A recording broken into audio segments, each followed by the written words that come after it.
iPhone is the best. Okay. I mean, that's just for me. Like, Yeah. It's got the calendar, everything's there, the reminders are there. Oh my gosh, my favorite thing, this is keys. I don't know if anybody else uses this or if I'm just new to this. Schedule, send a text. Game changer. Like an email? Yes, look at your face. You can schedule, send text. It's the best, bro. Yes, look at your face. I love that. I love that. So at 11:30 p.m. when I have all these great ideas and I can't text anybody, instead of writing them on a note to text tomorrow, I could just text them and put schedule for later? Exactly. No. Wow. Well, you just had everybody learn something, including myself here. If we can clip that one. Yeah, that's the fire. one. That's the one. You know, there's a whole other side of your DJ career that you're known for. Yeah. I'm like, tell me about it because I'm not sure yet. Tell me more. Yeah. You're currently on laptop or USBs? Both. Both, depending on the gig? Beam, yeah. Okay. More laptop, way more laptop though. Why? I can do way more. Okay, so functionality wise. Debate that. That's a thing on the internet. Yep. I don't even want to entertain that conversation.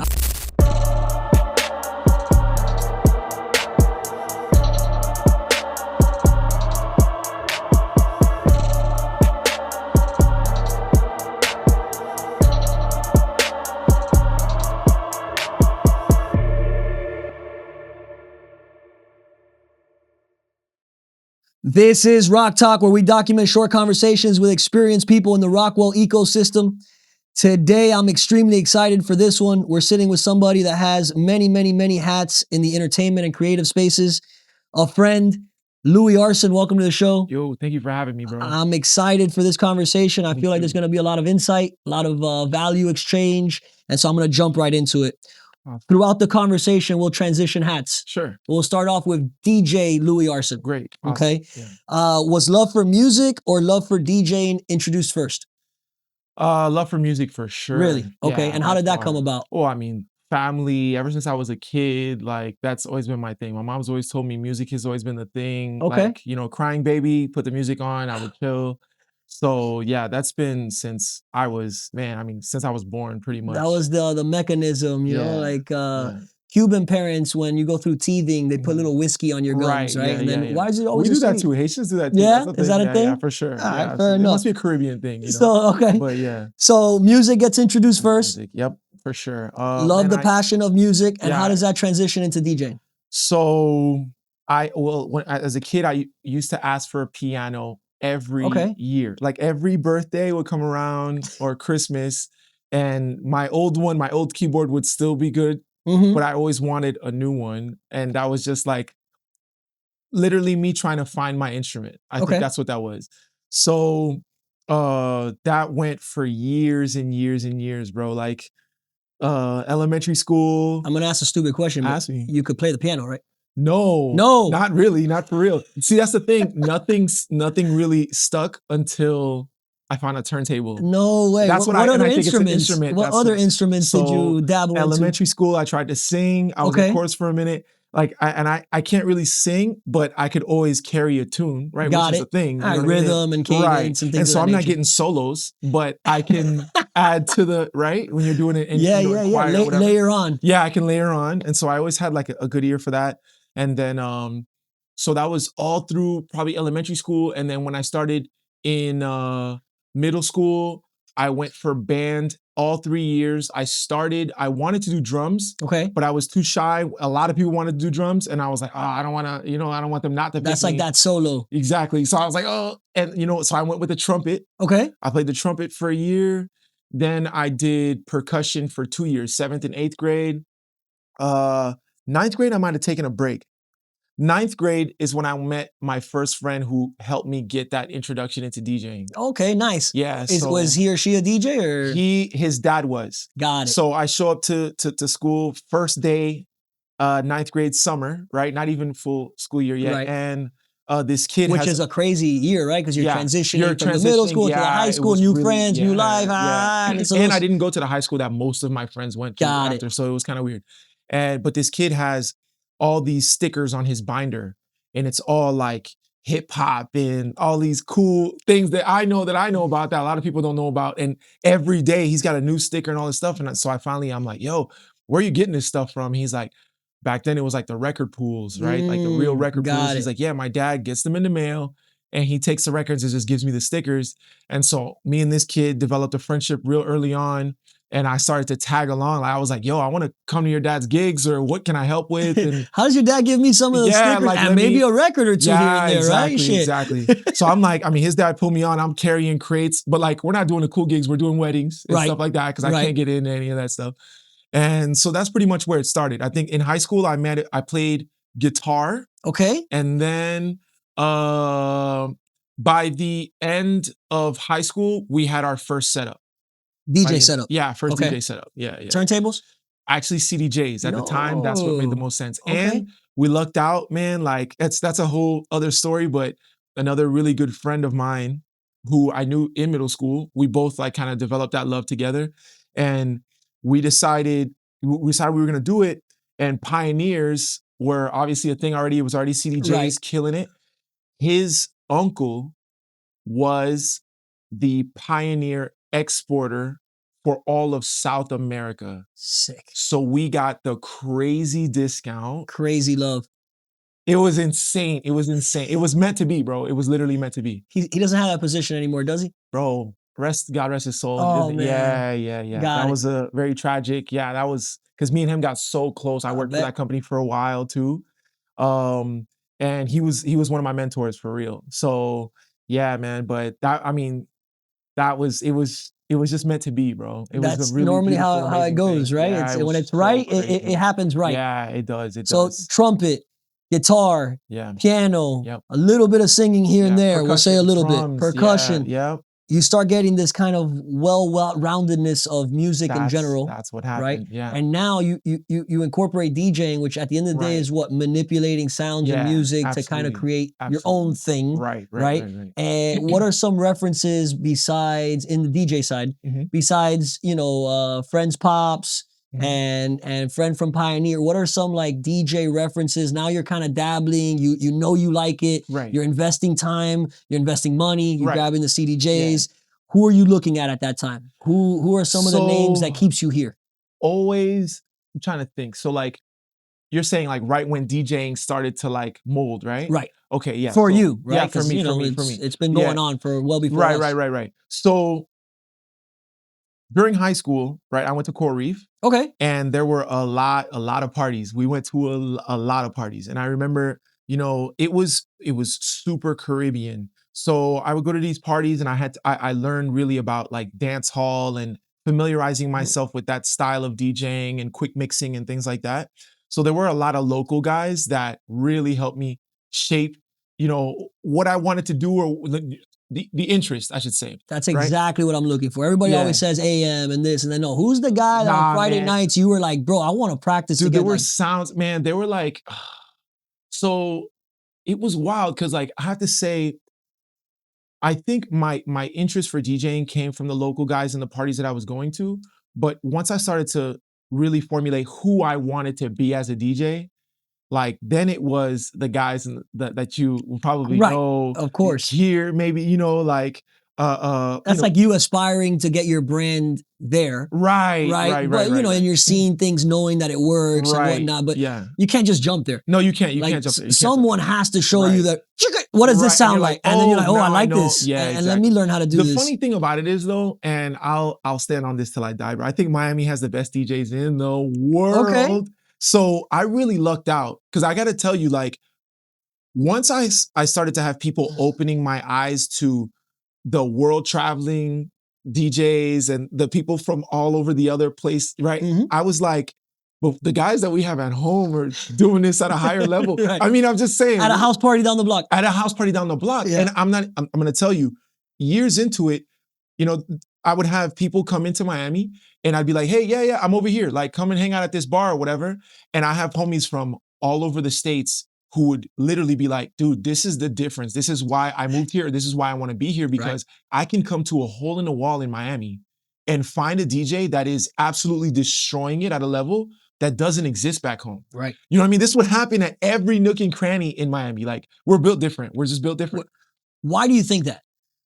I mean, because it's you can't say COVID and like now we have everyone come in because this is way before. No, this is right. This is way Miami before. breeding. Yeah, this is way before. Pretty sure Mr. Mauricio posted the other day. You saw that, right? I did like see it. I did 3 see out it, of 5 top names came from Kendall. Yeah, absolutely. You know, like so. What is it about? Is it the water in Kendall? Dude, like, does this make people creatively good? What can I say? There could be a million reasons, and they all probably have a role. They all play a role. You know what I mean? Yeah. I want to say nightlife is busting here. It's like it is an industry, so people get good quick because there's. I'll give you a pushback on that. Tell me. Las Vegas nightlife. You're right. Not That's wrong, the pinnacle of nightlife when you're talking about the United States, right? And from I may be wrong in across all facets of the DJs from Vegas, but for the most part, the talent in Vegas, working in Vegas, even if they live there, they moved there. Yeah, so they did. It's not like Miami where even the guy in the little small bar that's crushing it, he might not even want to be a DJ for 30 years. This is just like he's naturally good at it. And it's his thing. Yeah, no, you're right. You're absolutely right. I get goosebumps, right? Like it's like Miami breeds this special like like. Do you think it's the competition? Do you think that like I'll give you the example. I have a friend. I won't say really where it's from so that it's not direct assumption, but he's from Iowa. Okay. And he's like, yeah, I'm top 10 DJs in my city right now. He's like, but there's only 12. Right. You know what I mean? Like there's this lack of pool, right? It's I feel like if you got 100 working DJs in Miami, 98 of them are good. Right. And you know, I would think I'm not a DJ, but I would think that makes people step up their standard. It pushes, right? It definitely pushes. This guy at the bar is doing all this. Shit, if I want to get to the nightclubs, I'm gonna have to do this. Yeah, of course. And it sets that bar where homie in Iowa just needs to know how to be good. Yeah. And that's it. That market, and everybody's calling him, and they're good. Yeah, that's it. He's got his spot. And that's another thing I think Miami doesn't call. You gotta get your gigs. You have to. Right, because there's so much options, and that hustle I think breeds. It crosses over into talent. Yeah, because if you're hustling like that, you're indirectly gonna be working on your craft that hard or with that type of approach. Hand in hand. You know what? To further your point, I want to say too, I remember like I might go to a party and there might be 4 or 5 DJs on that lineup and everybody has their kind of like edge respectively, right? This person does this well, this person does this really well, this person does this really well. So I imagine us showing up to these things, DJs, aspiring DJs, and hearing little things, we're able to like pick and choose from different little, you know what I mean? Which where in Iowa, you're seeing the good DJ and all you got is what he does. What he does well. And you know what I mean? So now we're like picking and choosing. This mic sounded different. Right. That little technique sounded this. The song selection. I didn't think you could go that way. Right. He did I love how he did that. And that's what I want to incorporate in mine. That makes a lot of sense. Yeah. That's true. Yeah. It's a good thing. I'm glad you pointed that way. Yeah. I don't get this insight. I feel you. I give you the business logical side, and then you're like, yeah, this makes a lot of sense. It does make a lot of sense. You have the whole catalog, versus you have one example to look at. It might be good, but you can be great by getting 5 good things and putting it together. 100%, absolutely. And this city allows you to do that. Right. All right, so let's not circle back. Let's transition back. Okay. All right. You got the equipment. Yes. Were you Louie Arson yet? No, I wasn't. No, it took a couple years. Couple years and a couple names, or just a couple years? Actually, I only went through one name change. No way. Yeah, I know, which is like rare for a lot of people. What was the first name? Okay, so no, it's actually really closely related. It was DJ Matches. Okay. I went by Matches. It was always a fire thing. I don't know why. Like a match. Yeah, like Matches. A match. Yeah. Okay. So, well, this is the thing. The guy that I was fuck around, cut up, and start a match. Start a fire. I was always attracted to fire. That felt right.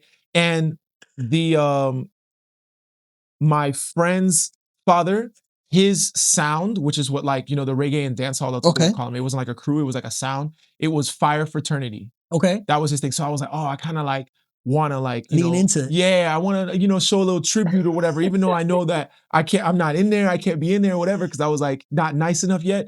But I'm like, I'm gonna go with DJ Matches, right, or whatever. And it took one gig. Okay, I remember one gig, and I did a house party. Was that your first gig ever? No, it wasn't. Definitely not. It was after a while, and I do this house party, and the guy who was cutting me the check calls me DJ Mattress. And all of my friends were laughing. I'm laughing included. I'm like, oh, nickname sticks. That's it. Yeah, I was like, yo, I can't do it. And literally, one day, my friend is like, dude, you got to change your name. And like, we're not rocking with Matches. Like, you can't do that. So I was like, oh, for real? I thought it was cool. He was like, now what? Yeah, now what? And I want to give you an awesome story about Louie Arson, but there isn't one. I was just like, oh, you know what?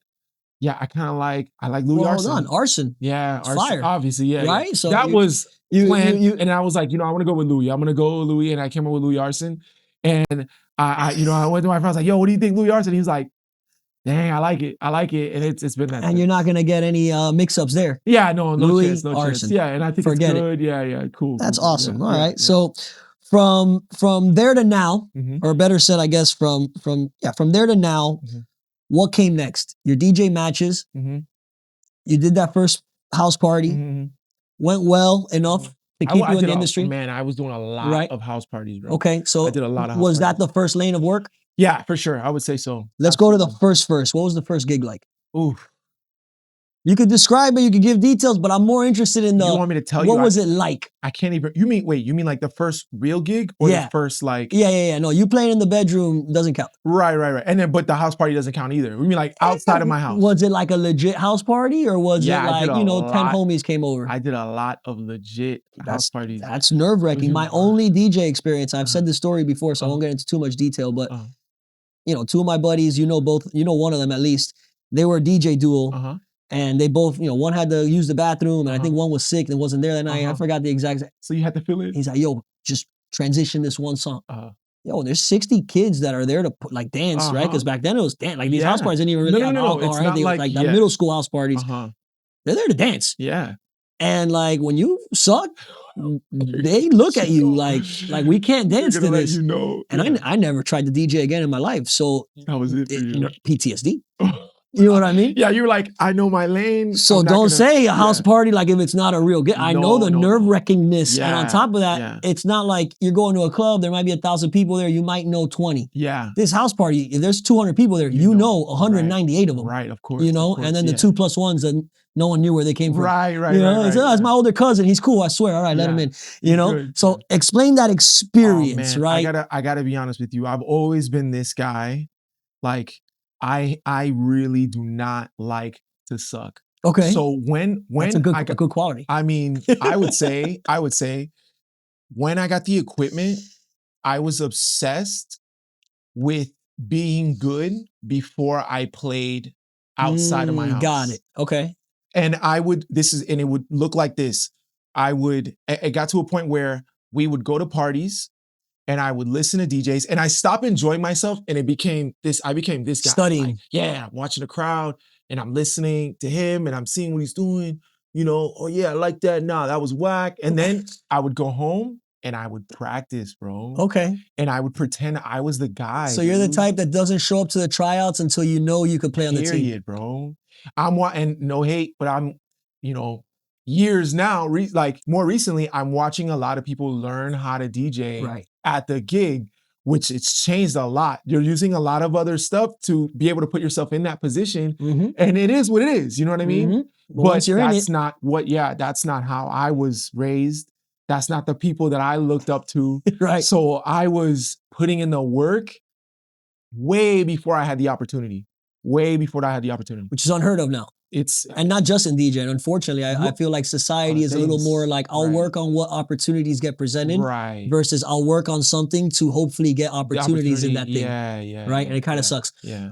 So, I mean, to answer your question, I was ready. Okay. I was beyond ready. You got that call, your shoes were on. I was bro, everything was packed up. Let's go. We're carrying all the equipment. Right. I was ready. Now, the nerves / excitement, because that's two sides of the same coin. Obviously, every time you step in front of a crowd, like that's a thing. Yeah. But to this day, huh? Right. Still, for sure. 100%. But as far as like skill set and whatever, nah, like I was ready to go. And that first gig, you already had the CDJs, obviously. Yeah. People go to practice. Yes. So you're lugging your own equipment. Yep. You're lugging your own music. Even though they were CDJs, I'm sure you still had to get the CD book, right? Yeah. Luckily, all burned. Yep. All Sharpie that you can't write, you can't 100%. Read when you're in the motion. You're like, I think it's track 12 on this one, but we'll figure it out. Yeah, there's no way. Yeah. Yep. Exactly that. Everything weighs a lot more than it does now. Way more. Right? Yep. How many people went with you to the house party? That first house party? Easily, we did not show up with less than, I was really blessed to have a big crew. We showed up with like 12 people every time. Love that. Yeah, 12 people every time. Love, yeah, Easily. the speakers, the taping of the wires. Minimum, bro. I go into detail with all this stuff because a big part of what I want from this whole platform, Sure. right, is obviously for DJs that have made the choice, I want to be a DJ. To not just hear the good, right? Right. Like To any other know- business, you know, the stuff on the DJ's Instagrams are the good stuff, the glorified pictures, the photo shoot post editing, the recap video, regardless of what the night looked like, right? Like it's all these elements. And if you don't know any better, then that's all you, the Iowa guy, right? That's one what it DJ is. to look at. If you have 20 DJs to look at and they're all in that same formula, that's what you know to exist. But I think it's very important, especially before someone makes like a career decision, right? I'm going to invest the next 10 years of my life into this. It takes a lot of work. Right. It's not just those 18 pictures you see on the timeline. Right. It's carrying heavy shit. I mean, that's missing now. People don't, I mean, you know, you don't know. Then it happens one day and they're like, wait, I got to do what? Yeah. Like you're lucky you don't do this for every gig. Right. Or for every opportunity type of thing. Right. Yeah. So a lot of house parties at first. Yes. What was the first venue type gig that you did? I want to say, okay, Transit Lounge. Holy shit. Okay. Which is Blackbird now. Yes. Yeah. Yeah. I had. What year is this? Oh man, Brian, I can't, dude. I wish I could tell you. I'm the worst. I was literally gonna tell you. I'm the worst at the years. Timeline wise. Yeah. No, even just the years and putting it together. I'm a stud pre 2009 and after 2017.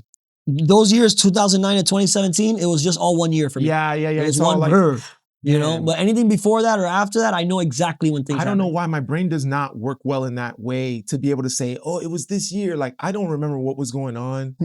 So I want to say, listen, I'm going to tell you, it probably was 2008, 2009. Okay. Yeah.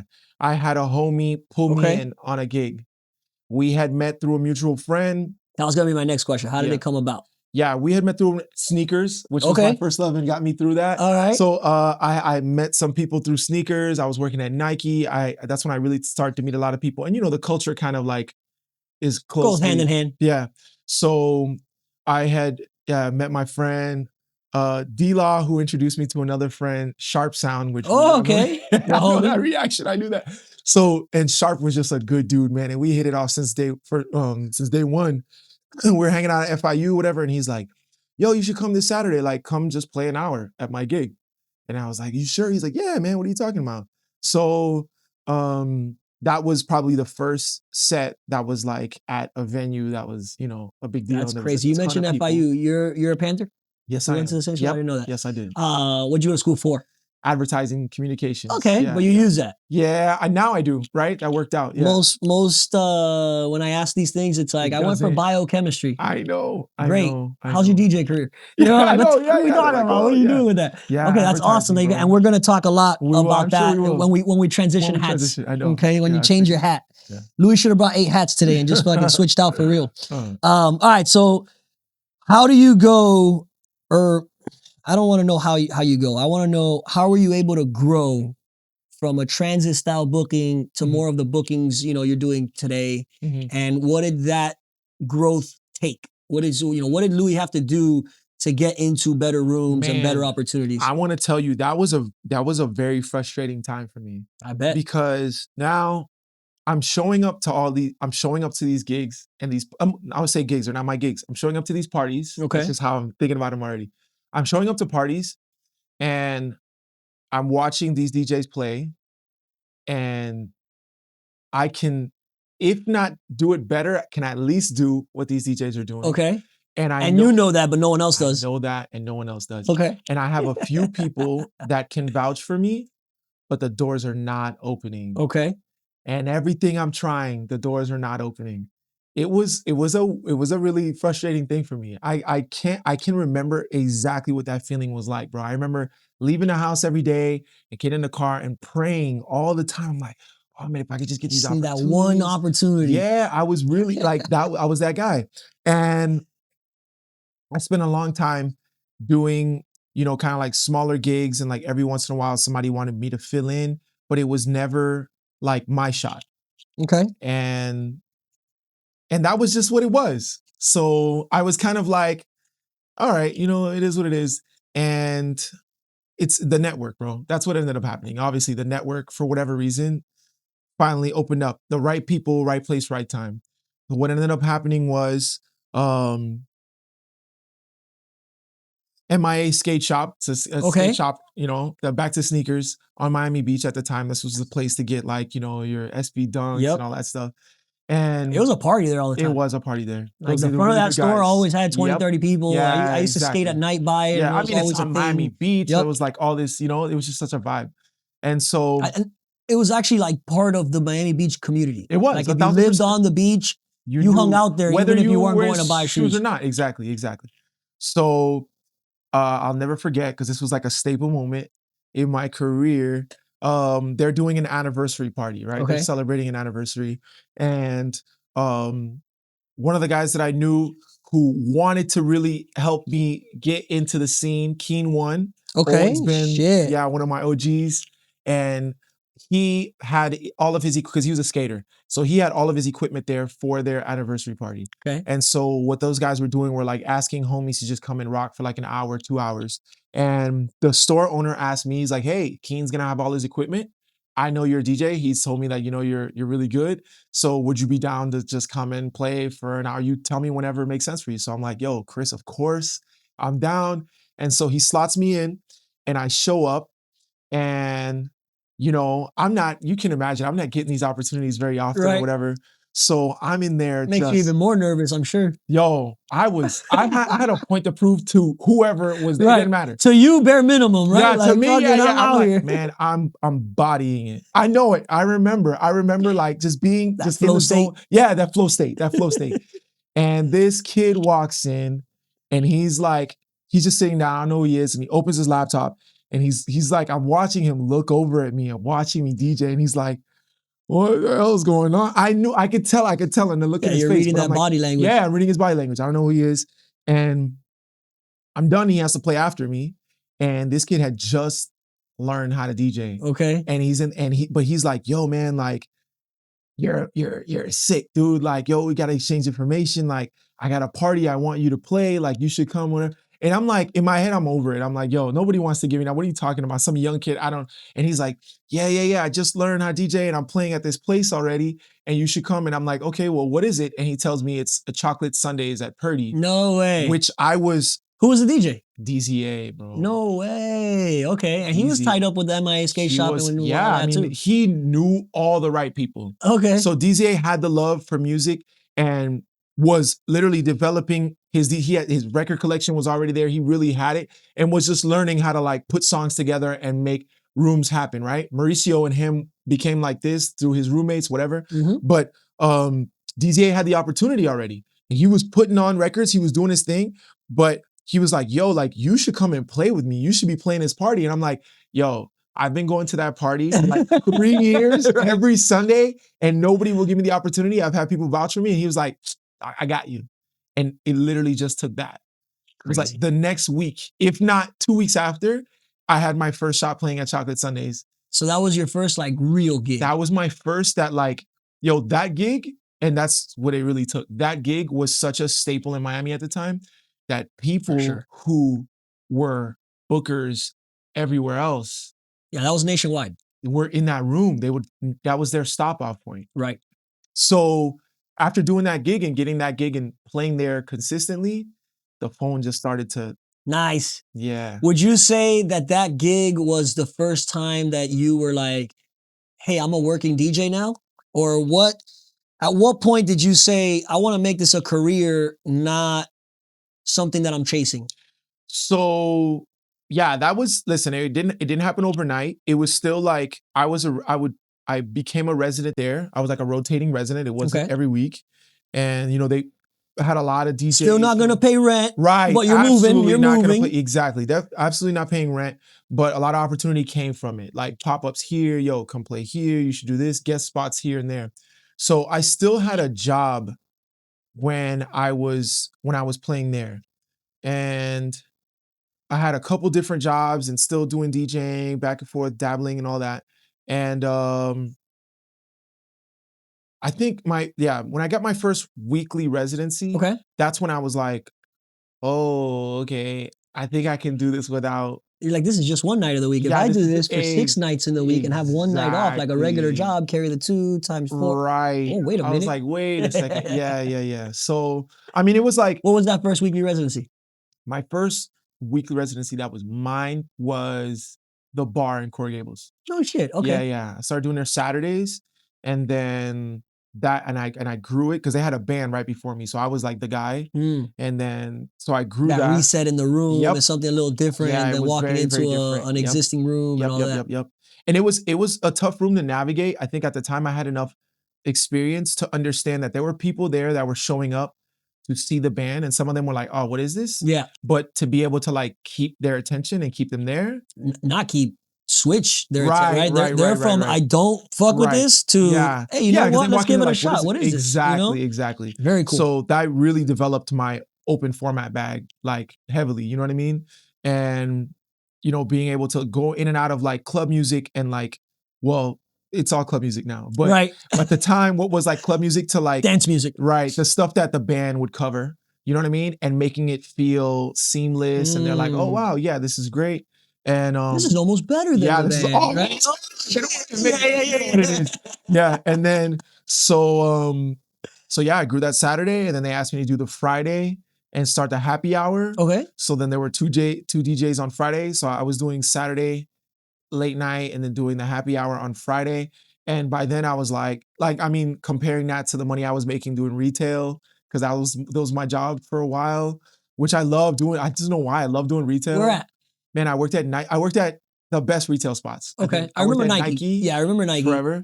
I worked at Apple for Okay. super long, great retail job. Worked at Best Buy, which that thing started to get a little like, okay, I don't love this anymore. Okay. And then my last retail job was BrandsMart.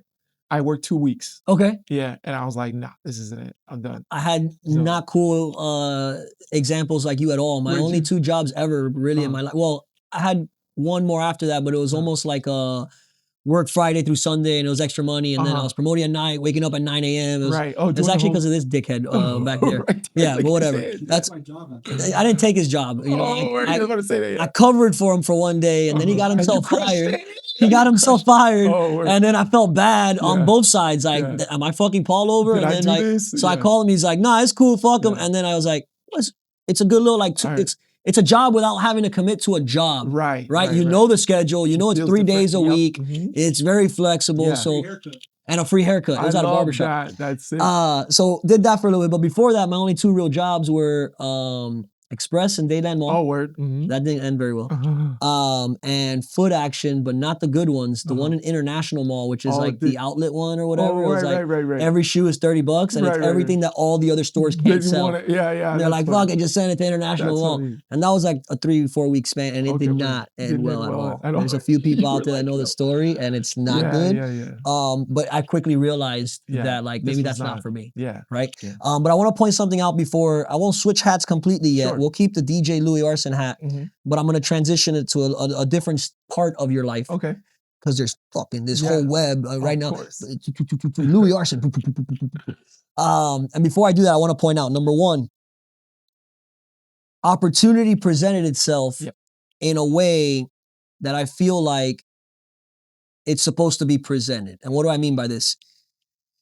You were ready for an opportunity. You weren't seeking an opportunity. Right. You were preparing. And if it's one thing that I preach, have a plan. Yeah. The plan can suck, Yeah. but if you have a plan, you know what you can change of the plan to make it better. Yeah. If you have no plan, you have no idea what's working and what's not working, and you might spend all your time doing something that's not working, right? Where if you have a plan, you could then at least assess the plan and say, Go back and say this didn't- 3% was the only part of the plan that made sense. So I we'll now keep know that. I don't Mhm. know shit, Right. but you know to change 97% of it. Mhm. Where if you don't have a plan, you're just like, this ain't working. Right. Right. Right. And then You you have get no drawing board to go back to. no moral like compass. just like what do I even no, start? no, Yeah. no operating compass, right? Mhm. And then what happens? We're humans. 9 out of 10 times, then we just want to defer blame. Yep. So now it's not our fault that we didn't have No. a plan. It It's goes emotional. it's everyone else's fault Right. because they're not giving me the opportunity Right, I which deserve. I went through I that. get it. 1,000,000%. I Yeah. get it. I went through that on the business will side. automatically start to think, we get emotional and we're not like they're not valuing my creativity. I know I'm more creative than that guy. I know I'm better executor than that guy. Shit, I'm better looking than that guy. And all of a sudden we're like, where are we in this universe of what we're talking about, right? Like how about you just go try to get a gig somewhere else, and then if you're better and you present yourself better and you look better and your brand is better and everything about you is better, then the guy that's booking this guy here is gonna call you. And you know, this is how kind of life goes. So I want to point out, you need to have a plan, and it's clear that you had one.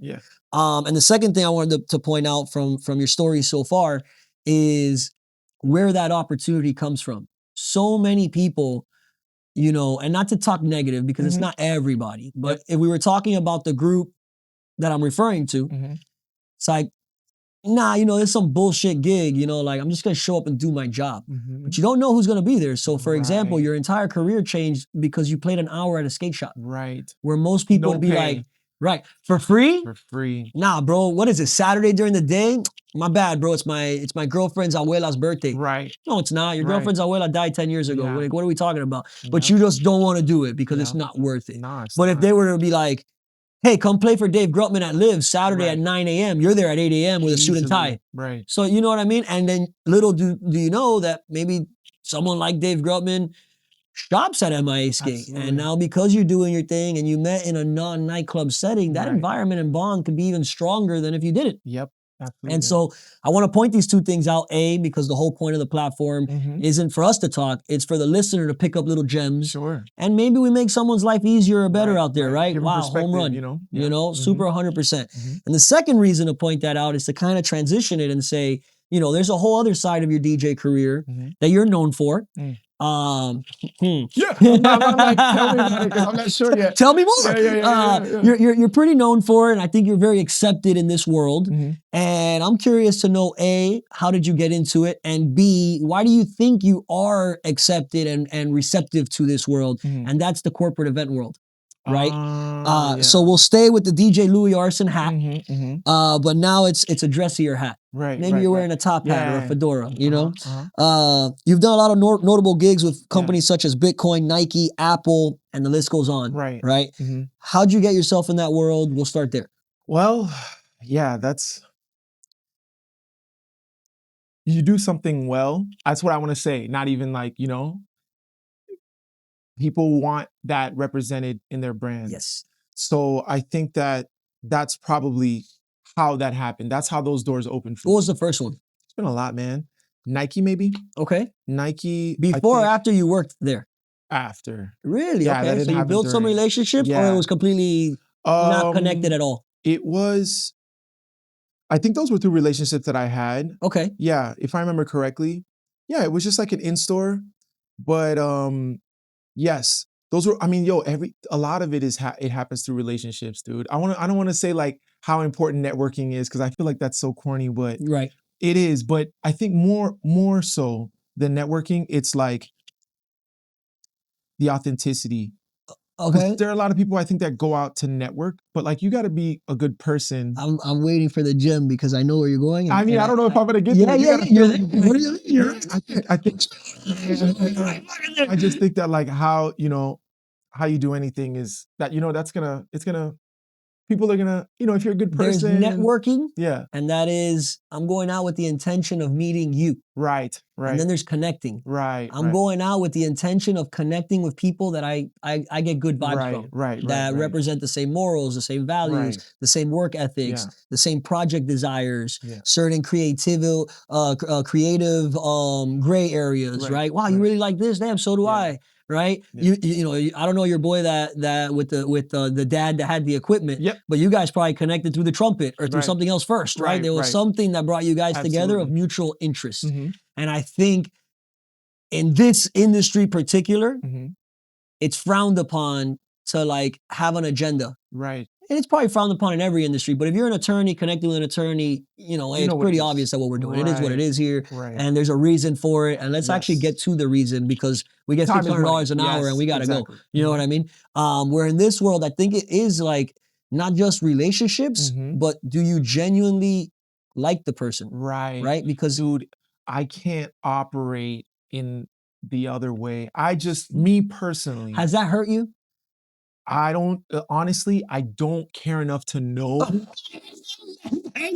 just gotta be honest about who I am and what I want. Now, I think that, not to be a jerk, I mean, like, to toot my own horn, I think luckily I'm a good person. Sure. And so people want to be around me but like, that's what I want to do. I want to hang out with people that I like and connect with people and find common ground or whatever. Like, that's it. I'm not looking to do this in order to get an opportunity. That's not how I operate. I You know what love I mean? you just met him and it's my brother, you know, and it's like, I know where you're going with this, man. We won't have 3 texts before you ask me if you can play at insert venue here. For sure. You know, and it's like, I could tell by the first line in the first text. Right. It's real. You can tell. So, you know, like, it's just, they hit you with the, yo, brother, what's up, Brian? They put an I. It's like, my boy. My boy, like, you're calling me brother and you don't know how to spell my name. Like, you know, we're a little disconnected, right? That's like, so good. When's my birthday? What are we talking about? So, Yo. all right, so let's stay in that corporate world, but I do agree. The industry in general, I think the world in general gravitates to good people. I believe so. And I say this almost every episode. The 3 things that I look for as a booker, or really in anything in business, but let's just say the DJ business. Are you a good person? If we're doing business together, I got to talk to you. I got to communicate. You know, there's going to be certain disagreement here and there. Are we going to be able to talk this through, or is this going to become an all-out war all over one simple question? So, are you a good person? Okay. Are you a family man? Do you beat your dog when no one's looking? Right, like little things like this, right? Tell you everything about the human. Are you a good person? Then the second one is, are you professional? Are you on time? Do you care about my time? If you're running a little late, are you letting me know? Are you doing this? How are you moving? Right. Are you showing up 20 minutes early to the gig because you want to introduce yourself to the staff? Or are you showing up 2 minutes before your gig because you're the shit? Right. You know what I mean? You know what? That's the thing. I think that there's like so much of that's not outlined. Like, this is a part of being professional as a DJ or as an entertainer or whatever. And I think that, like, there's no like rule book. Why? I know. Why? I don't know. Like, if my attorney fucks up, I'm going to the bar. Right. And I'm going to report his ass. Yeah. And we're going to, figure out what that retainer looks like later.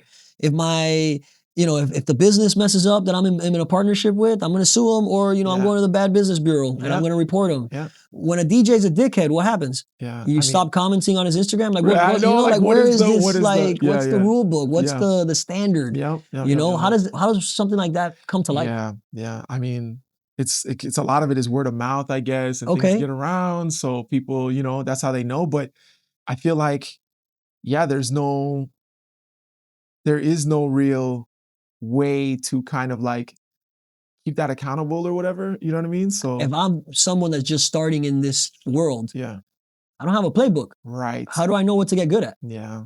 And then by default, you're learning from someone else, and that someone else might have bad traits that are passing on. And then what? You're just picking that up. So now it's just generations, decades, years of bad traits being passed on. As a job or as a career is very new, dude. Technically speaking, it's like, compared to other professions per se, of course. I mean, it's like in my lifetime, we're watching like world class DJs or whatever. You know what I mean? It was like, producers are different, but like actual working class DJs, like who are like touring and traveling, like that happened in my face. You know what I mean? So it's, What do you suggest for the DJs out there that are not in the corporate space, but they want to be in the corporate space? How should they look into getting that style of work? What's some standards that you and I can set today? This is how it is moving forward. You got to, at bare minimum, check. Yeah, I mean, you really have to treat DJing like it's a business. Okay. Treat your brand like it is a real business, like any other business out there, because that's who the corporate people want to deal with. They don't want to deal with. That's their language. That's the language that they're into at the end of the day. There you go. Exactly. 1000%. So you got to consider who they would reach out to if it were, I don't know, for any other kind of work, any other kind of partnership. And you got to, like, you got to assume you're speaking to HR. Right. Exactly. And before you get hired, you're going to get paperwork like HR. Right. And things of this nature. Yes. And I think nothing like that gets spoken about. Right. You know, I remember the first time I got explained what a W-9 was. Right. You know, and I was like a little kid. I was like, oh, what do you mean? I got to go to the bank. I got to figure this out. You know, what was the tax, what number? A tax ID? Right. Yeah. Of course, I have one. I have it. That. Yeah, I left it at home. Let me get that for you. Open Google. How do I get a tax ID? You know, like, oh shit. Yeah. It shouldn't be like that. No. There should be like, you're entering this. Cool. Yes. Here's some things that you need to do. Here's some things you need to know. Here's some things you should work on. Right. And you said keeping your brand forward facing in that light, right? Like Nike called itself Nike for a reason. It wasn't like a homeboy gave a nickname and they were like, fuck it, we're going with Nike. Yeah, we're gonna rock with that, yeah. Which is kind of how the DJ names and things come about, right? A logo. Hey, designer, I need a logo, make it fresh. No, there was a thought out process to what the swoosh does, what it means, what's it gonna do, just do it, how it all goes together. Right. If you're a DJ and you're not thinking like that, then you're probably not gonna get accepted into that world. Yeah, right? Get over so, but you did bring up the brand, okay? And I'll give some flowers before I get into the question. You do such an amazing job. It's not going where you think it's going. I don't know where you're going yet. Okay? You're not the best DJ brand. You're not. You're the best Louie Arson brand. Yeah. There's only one. Word. Which by default, that's branding to a max. That is branding. There's certain little things that I can see, and even if it wouldn't have your name on it, I know either A, Louie made that, or B, Louie's part of that. Right. And so the question or the sentence per se was, how do you keep your brand balanced enough to fit both nightlife and corporate as well as you do? You're one of the few. Thank you, bro. I appreciate that. That really like. You may know, there's DJs that know people in both worlds and they get the gigs. Right. There's DJs that really have this corporate ass look and their EPKs all, you know, Bloomingdale's and this and that, you know, it's all about these names. And then they're still doing some nightlife stuff because of the homies. But like, you go to the Instagram, you're like, why is this guy playing at Live? You know, like this is a straight relationship thing. This brand doesn't fit there. Yeah. Right? You have this unique ability to, like, whoever calls you, you can send the same link to everyone and it fits for everything. Where most other DJs have an EPK for corporate work, an EPK for nightclubs, an EPK for travel shit. It's listing different clients, it's listing different this. Right. You're just Louie Arson. Yeah. How do you go about keeping that balance? Oh, man. And is it something that's conscious? Like, do you think of that? I appreciate it. I want to give you the answer that I think that, like, you're looking for? No, hell no. I'm looking for the truth. How does Louie Arson make someone like Brian Herrera give you flowers when there's 200 DJs that I speak to? I mean, I think, you know, I like, as much as I want to have the perfect answer for this, I think it starts with it being honest about where you fit.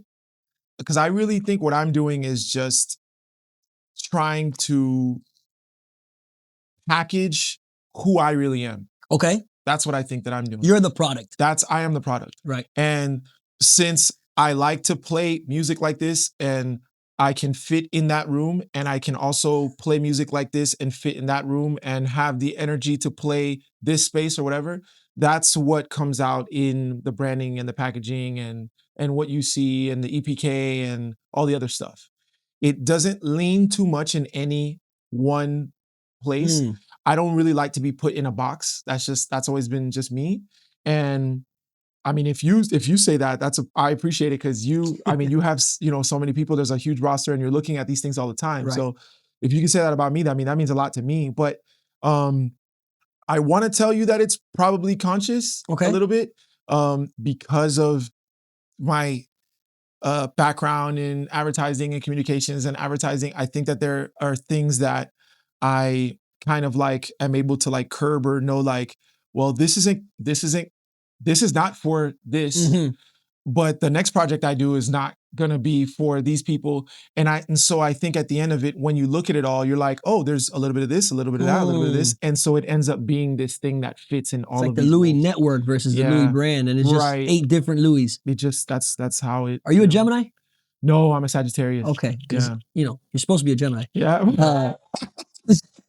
I'm sitting here with 15 Louis. Like this is he's a Gemini. I don't know. We'll tell you your real birthday one day. It's all good. What's So we've talked about house parties. Mm-hmm. We've talked about corporate style work. Mm-hmm. We've talked about nightlife style works, Mhm. bars, nightclubs, etc. Yeah. What's your favorite type? I'll go through a list: nightclub, bar, daytime, pool party, corporate, private events. What's the favorite? They all have their thing. Okay. And my favorite, man, I don't know. I love to play. I just like to make people move, bro. Okay. That's the truth. So,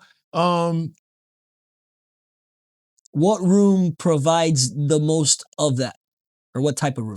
well, I say like I'll play in a room and I'm playing this party, Mm-hmm. and in 2 weeks I might play that same room, but it's a different party, and so it's it's different. Yes. So it's probably gonna be like, I would say like a day party. Okay. I think like a day party is like the best of both worlds. I love a good, Because it's chill, but it's It's also a yeah, party, and then yeah, you could kind of just hang yeah. out. But if I'm it's kind of good being enough, you're gonna selfish. I know dance. I am right now in this Yeah. because I love a good sunset Okay. set. Yeah. Because that nice transition from the vibes to like becoming the party. I think that ideally that's the best. I think it's the best. I think there's a lack of expectation at a day party when the sun is up, or as the sun is going down, that you can play songs that people are not like, hey, you're supposed to play this, or like, I came here expecting to hear this. Where's your Bad Bunny? Right. When they're like, oh, this is amazing, this is great, I didn't know that I was going to enjoy this. I'm a little bit more open-minded, and then it gets to nighttime where people are just like, all right, now we're ready to go. Yeah. Now And they're so just you in the get to vibe. like touch a little bit of everything. So So chill daytimes that turn into yeah, I know. moving Yeah. rooms. Yeah. Okay. It's unfair. That's an unfair answer, Okay. but it's honest. It's the truth. So. Hey, bro, we're big on honesty, and that's what I'm looking for. Yeah. We'll stay with the same hat, but maybe more of the admin DJ, Okay. right? Because obviously, as a DJ, everybody wants to do the DJ fun stuff, Yeah. but all the other stuff comes with it It if does. you're going to be a business at the end of the day, Absolutely. right? What are some tools, software, or systems that you rely on to operate and survive on a day to day? I mean, for me, I use an invoice system is like key. Like Okay. a good invoice system. Don't skip on that. Yep. Like, if it's whatever, 100 a year, 200, 300 a year, whatever it is, I don't know, if it checks all the boxes, like, just do it, because it's gonna be a game changer. I agree big time. And yeah, like, you don't want to skip on stuff like that. And Especially like, something like QuickBooks or whatever that gives you Right. your collections report. Because Yeah. how many times, it's like, did I get paid? Did I? Yeah, no, something that you can go back and review and check it. Yeah, Or wait, I did get a you- check from that venue, but was it for both dates Was or it for just that one? one, or just, yeah, no, that's really And important. if you try to figure that out 6 months later and you No, have it's a pain in the butt. Microsoft Word invoices Or saved in a your folder, notes, forget about good it, bro. luck. Yeah, no, that's the worst, bro. Not just that, venues hate it, right? Or accounting teams of the venues, Yeah. because now it's like, I got to go back and do all the work. They have Right. nothing to reference. Right. So yeah, that check number was for this gig. Oh, I Yeah. thought it was for this gig. This Well, then one. what was the check number for this gig? Right. Well, it's this. Damn, I had that for this one. Yeah. So what was this one? And before you know it, it's 27 back and annoying, forth, and yeah. the accounting person's like, I wish I was talking to a professional. Pain in the butt. Yeah, no. You want to be able to do that So as an cleanly as invoice possible. Yeah, great software. invoice system. Okay, Yeah, what else? yeah. What else saves your time? What else saves your day to day? No, I mean, after that, Nah. yeah, no. After that, for me, I mean, the iPhone is the best thing Okay. for me. I mean, that's just for me. Like, Yeah. it's got the calendar, everything's there, the reminders are there. Are you a big calendar guy? I am a huge calendar guy. Okay, so the same what I've organized just part of started? being the plan. Yeah. Oh my gosh. My favorite thing, this is keys. I don't know if anybody else uses this or if I'm just new to this. Schedule send a text. Game changer. Like an email? Yes, look at your face. You can schedule send text. It's the best, bro. It's the best. Through the iPhone, or you have to be on a Yes. computer of No, some through sort? the iPhone, bro. No. Yes. Look at your face. I love that. I love that. I love So that. at 'Cause I thought 11:30 you'd be like, p.m. "Bro, when I let me have all these great ideas and I can't text anybody, instead of Exactly. writing them on a note to text tomorrow, I could just text them and put schedule for later? Exactly. Bro. No. You can set all those texts. It's my thing. Because my hours are Sure. not DJ hours. Or no, creative hours. Even creative worse. hours. Even worse. Exactly. They're even worse. Yeah. So yeah. That's been clutch, man. That's Wow. clutch Well, for you me. just had everybody learn something, I including hope so. myself here. If we can clip that one, Yeah, that's the fire. one. That's the one. Yeah, Schedule Send. Schedule Send has been a game changer for me. And so yeah, I think the iPhone's it's a great tool. Camera-wise, iPhone, you support it? Okay, so See, now we start getting into that I know conversation. now it's like almost like we're switching hats. I do. Don't switch it completely yet. I won't. I will say this is the thing that they say. The best camera is the one you have on you. Okay. That's what they say. Okay. So Because without it, you can't do shoot anything. shit. Yeah. So okay. yes, iPhone camera I back for sure. Okay. Absolutely. Yeah. What And if it's iPhone not are you perfect, rocking with? I got the latest joint though. Of course you do. Yeah, for me, I have to. 96 Yeah, cameras and shit. I get it. I have to do that. DJ Louie Arson, I don't want to 97 tell cameras. you. I don't want to. God I don't damn want to it. say that you need it, but yeah. What's your most memorable gig? It could be any type of gig. Oh man. What is the one that you think of every once in a while? You're like, man, that gig was special. There's a lot of those, man. I I've been bet. really blessed, bro. We didn't touch this, which is great. I feel like this is the first podcast I've ever done where we haven't talked about the like craze, the working with Sure. craze and the record label thing. So I've been very blessed to play some amazing gigs through that. Mhm. And That's Slow Roast. Slow Roast, Yes, yes. okay. My time at Slow Roast it was great. It was yeah. Man, we did 4th of July, like, you know, in San Diego and Fire. like, you know, just like fireworks and, you know, that was awesome. That was an awesome experience for me. That was a great set. And like playing nothing that you would hear anywhere else, you know, because that's what Was it a day party? I was able to do. It was a day party. It was a day party. But man, I mean, I just was talking about it with my buddy. Like I played my favorite gig of the year was my favorite gig this year so far was it World Club Football Watch Party. Okay.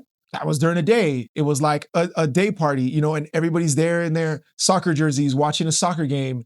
And if the right team won, the energy after it is was nuts. Like during every goal and, you know, halftime and just the energy. So like I just love a good energy party. And you're an energy exchange type of guy. I really am. That's amazing. Selection party during Basel 2-3 years ago. People still repost that mix, and that set was amazing. That was a set that was I was freaking out because I was supposed to play an hour and everything. I was supposed to play an hour. I ended up playing 2.5 hours. Oh, you were and I you went in there with a plan, and the plan changed real fast. That's what I was gonna say. The plan had to change real fast, but it brought something better out that I could have. And that, I mean, I think for sure was probably. I just gave a couple like that, like my really favorite or my best gigs, and yeah. That's awesome. Yeah. With your time at Slow Roast, what did that look on the job site? What were some of the things? I started out as an intern. Okay. I was just interning and helping with whatever they needed. And you were obviously a DJ Louie Arson by now. Yeah. I was DJ Louie Arson already. And yeah, that was great. I got some great opportunities through working with Craze, obviously. That was like one of the things that just came. But Craze really, which for a long time was tough for me to be like, but does he really think I'm good? Or is it like just because we're homies? But like he really backs me so hard, man. Nice. He was like, Crazy, like wants the world for me, bro. Like genuinely, he's like, yo, you can do any, like I'm watching you and I'm hearing you and I see what you're capable of. Like whatever you want, you're gonna be able to do. You know what I mean? And so it was awesome to have him really like be able to like push me and you know, just have somebody like that, such an icon, a legend, to be able to be like, I could call it and he's like, yo, no, do it like this or do this, you know? So that's that just feedback and that real life, just, you know, you're not going to be able to beat that. Yeah, you can't. And that's interesting. I want to point it out again for those trying to find their way right now that stumble across this. Everybody probably, let me stop saying words everybody, right? It's not everybody. But if you're starting off and you wanted to get like with someone like Craze, you're probably approaching them as a DJ. Yes. I'm DJ X. You're Craze. I know where you're and going. I'm like desperately trying to knock that wall down. Where you were able to benefit DJ Louie Arson by knocking something else down. Hey, I could provide value to this other thing that has nothing to do with DJ. He didn't even know I was a DJ, bro. Get that goosebumps. He didn't even know I was a DJ. You get the goosebumps. You're not even gonna know. It goes back to being real. Period. Hey, I want to help this industry. I look up to you. I look up to what Slow Roast is doing. I fuck with the whole squad. Let me get myself in the door. That's exactly. And then on day one, don't just go to open decks and start cutting and be like, you know what I can do? You know, like let it play out. He didn't. we had meetings. He pulled me in as an intern on a team, and we have one dinner meeting, and he invited another DJ, and that guy was like, "You've never heard him? No way. You thought I wanted to DJ in front of Craig? I didn't want to DJ in front of Right. Craig. Talk I about was like, anxiety. no. Yeah, exactly. So I'm in there like eating, and he was like, wait, Louie, what do you mean? And I was like not answering the question because I did not want to open that door. I was like, no, you know what I'm saying? Right. So that's how it happened. I was already on the Slow Roast team. And just like as an intern, like, okay, cool, you know, like he's gonna help with this and organize this and do whatever. What a great way to get through the door. Yeah. If you're into music, go Yeah. find a record label, a studio that you can intern Highly for. recommended. Don't look for $1 because going to work every day is going to be better than going to that venue every day for free anyways and standing there and trying to get cool with craze. At the end of the day, he's not meeting you at 1 a.m. after his set or whatever, right? So in anything that you're trying, this could be applied to any profession, right? You want to be an attorney? When you're 18, go ask to stand at an attorney office for free. Yep. You either A, will get relationships that will help you down the line, or B, you will quickly realize you don't want to be an attorney. Dog, and that's good to find out. 1,000%. You know, Exactly, like, exactly. at Because that don't waste your time. Exactly. And you know what else? It's like, if it's what you really want to do, like, why would you not try to be as close to that as possible, as much as possible? And don't go look for the worst attorney in the room. Right. Go to the best. Yeah. Start there. And if it doesn't right at work, the go to the yeah. one right under. Yeah. And work your way down until someone gives you a shot. And if you're in the right room, you're going to meet the guy above you. Yep. Pause. But you know what I mean, the guy above you. Yeah. Yep. All right. So what are some, now that we're talking about maybe some of these lessons, what are some lessons you've learned that really stand out? What's that, that mistake you made that you're like, I'm not doing this again? Or, I just learned how important this is because I, shit the bed on something, like what did those lessons look like, right? Like for me, in the early years, before Rockwell, even Cool Kids, Cool People, I learned many lessons on like how to send certain emails, right? I'd send an email and I thought it was, perfect. That's and then the thing. response I'm getting back, I'm like, oh shit, I just learned something, That's right? Or trying to bother, and again, this is in my side of the business, right? Not on the talent side, but you're at the venue, it's 1 a.m. and you're trying to have a full-blown business meeting. Nobody is doing that. Nobody's and especially if you're trying to connect with the manager or the owner, that they're there working. Right. So I learned that lesson quickly. And then it's like, hey, I just want to introduce myself real quick. Here's my card. Let me get your card. I'd love to call you on Monday for 20 minutes. Can I bother you for that time? Yes, because you came at me correctly. Right. But I didn't know that until I got shitted on a few times. So what are some of those type of, lessons that DJ Louie Arson? I think there are just so many. You're really still learning. Yo, every day. So many, man. I got to tell you, like, I think something that I see often, the first thing that comes to mind as you're telling me this, which I think that I've been able to adapt. I don't know that I've made this mistake, but I know that I've seen this mistake made, or I've had people come to me and you still learn from the lesson, just you may not have had to have gone through it. Right. Like, you literally, there's absolutely no way for you to know who everyone is or who everyone knows. So why in the world would you treat anyone less than, or, you know what I'm saying? That for the life of me, I can't understand. Like, I guess like the ego or whatever, that's not a real thing. You know what I mean? I had a friend who just said the wrong thing to someone who was requesting a song. Don't get me wrong, I get it, it's annoying, right? But there's a way, I think, of going about dealing with that. I'm gonna scratch that off from down here. Let's get into that right now. What's the best way for a DJ that's just starting off to shit on a request? Not shit on it, but like, hey, I'm not playing it, right? Like, what would be the professional way to go about that? Because I've heard so many answers. Like, what's right? I mean, I can tell you, I don't know the right way. I try to, as quickly as possible, as quickly as I can, explain what I'm doing and why I may not be able to play it. So you're taking the approach of like, maybe this person doesn't know everything that is going into what I'm doing. They absolutely do not know. Correct. Because I think that if they did, they would be way more like, understanding about requests. I think so. Sure. And I think that the people who do, know how to request a song. You come across those people too. It's not that we don't see those people. We all complain about the ones that suck, but the people who come up and they're like, hey, not trying to get too much in your whatever. It's my friend's birthday. We would love it if you can keep it on no pressure, and then they leave as quickly as possible. Right. Or you know what I mean? Or anything like, you know, like you're not gonna be rude or mean to those people. Like they have good intention. It was like a couple years ago, but there was a stage where I feel like it was cool to be rude. And that kind of like hype. Think that's what you know? And so then DJ started thinking, well, that's right. That's the right. You know, I don't fucking take requests. Yeah. You know, like, and then that's the experience, the DJ experience. No, but lesson learned. I've never that guest. Right. Play Bad Bunny. Yeah. So, but what they quickly learn is that guest then goes to their phone and leaves a Yelp review. Yeah. And now the owner is like, who's the DJ that was rude to the guest? Screenshot that. And they're not booking you again. Send it to you with in a quick. They're not I had a booking you friend straight. What happened? It happened just like this. It was, you know, a lady comes up to you. It's at the end of the night, so she's been right, and you know, entitlement goes up a little. Exactly. Yep. And he's like, go over there. Pass. Yeah, like go get some water or something, whatever. And oh my God, she's the owner's best friend. Yeah. And this used to be your gig. You're done. Yeah, now we're talking about the thing that you did have weekly, right? And it doesn't exist anymore. Right, and now it's you just don't. That quick, yeah, it's just that quick. So I cut you off, but I want to recap it. So one of the bigger lessons: treat everybody equally, and make sure that you know are not down talking to anyone. At bare minimum, get out of the situation and do whatever. But you don't have to be negative. And you don't have to be. I don't think that I don't think it's necessary. I just don't think it's necessary. I agree, especially if. I mean, this opens a whole other conversation, and we'll just nip it instead of letting it, you know, because this could be a whole podcast on its own, right?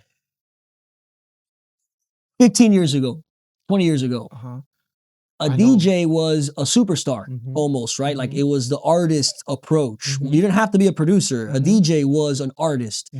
And so there's a stigma that kind of goes with an artist where you almost have to play the part if you want to get treated like one. So if you're super accessible, if you're super nice, if you're the neighborhood friend, right, then you're probably not some big shot. Right. And if you are a big shot, then, you know, movies and TV, and again, 20 years ago, right, pre-social media, what we know is what we see. And so like, if you're not moving like these guys, then you're not a superstar like these guys. Right. You don't have what it takes, or you're not. Yeah. And or you're faking it, because I know. So like, you show up to the gig with the 4 security guards and the 2 homies, and where's my bottle, and you know, announce that I'm in the building. Oh my and it was like this huge ego thing, but almost driven by like necessity and like, well, I don't want to be the loser that doesn't act this way, right? Like I gotta act like that rock star or that band or, you know, at other people performing, right? Where's the green room, right? Like, you know, are you taking me to dinner before the gig? Like, and these are very entitled questions if you think about it.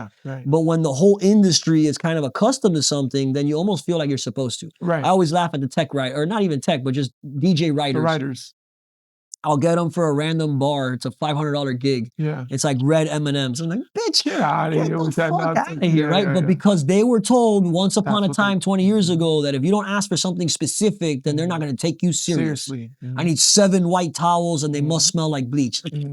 What are you talking about? You know, but because, you know, this is what I know. And then social media, internet, 20 years later, I think there's a lot more DJs and more DJs that are good.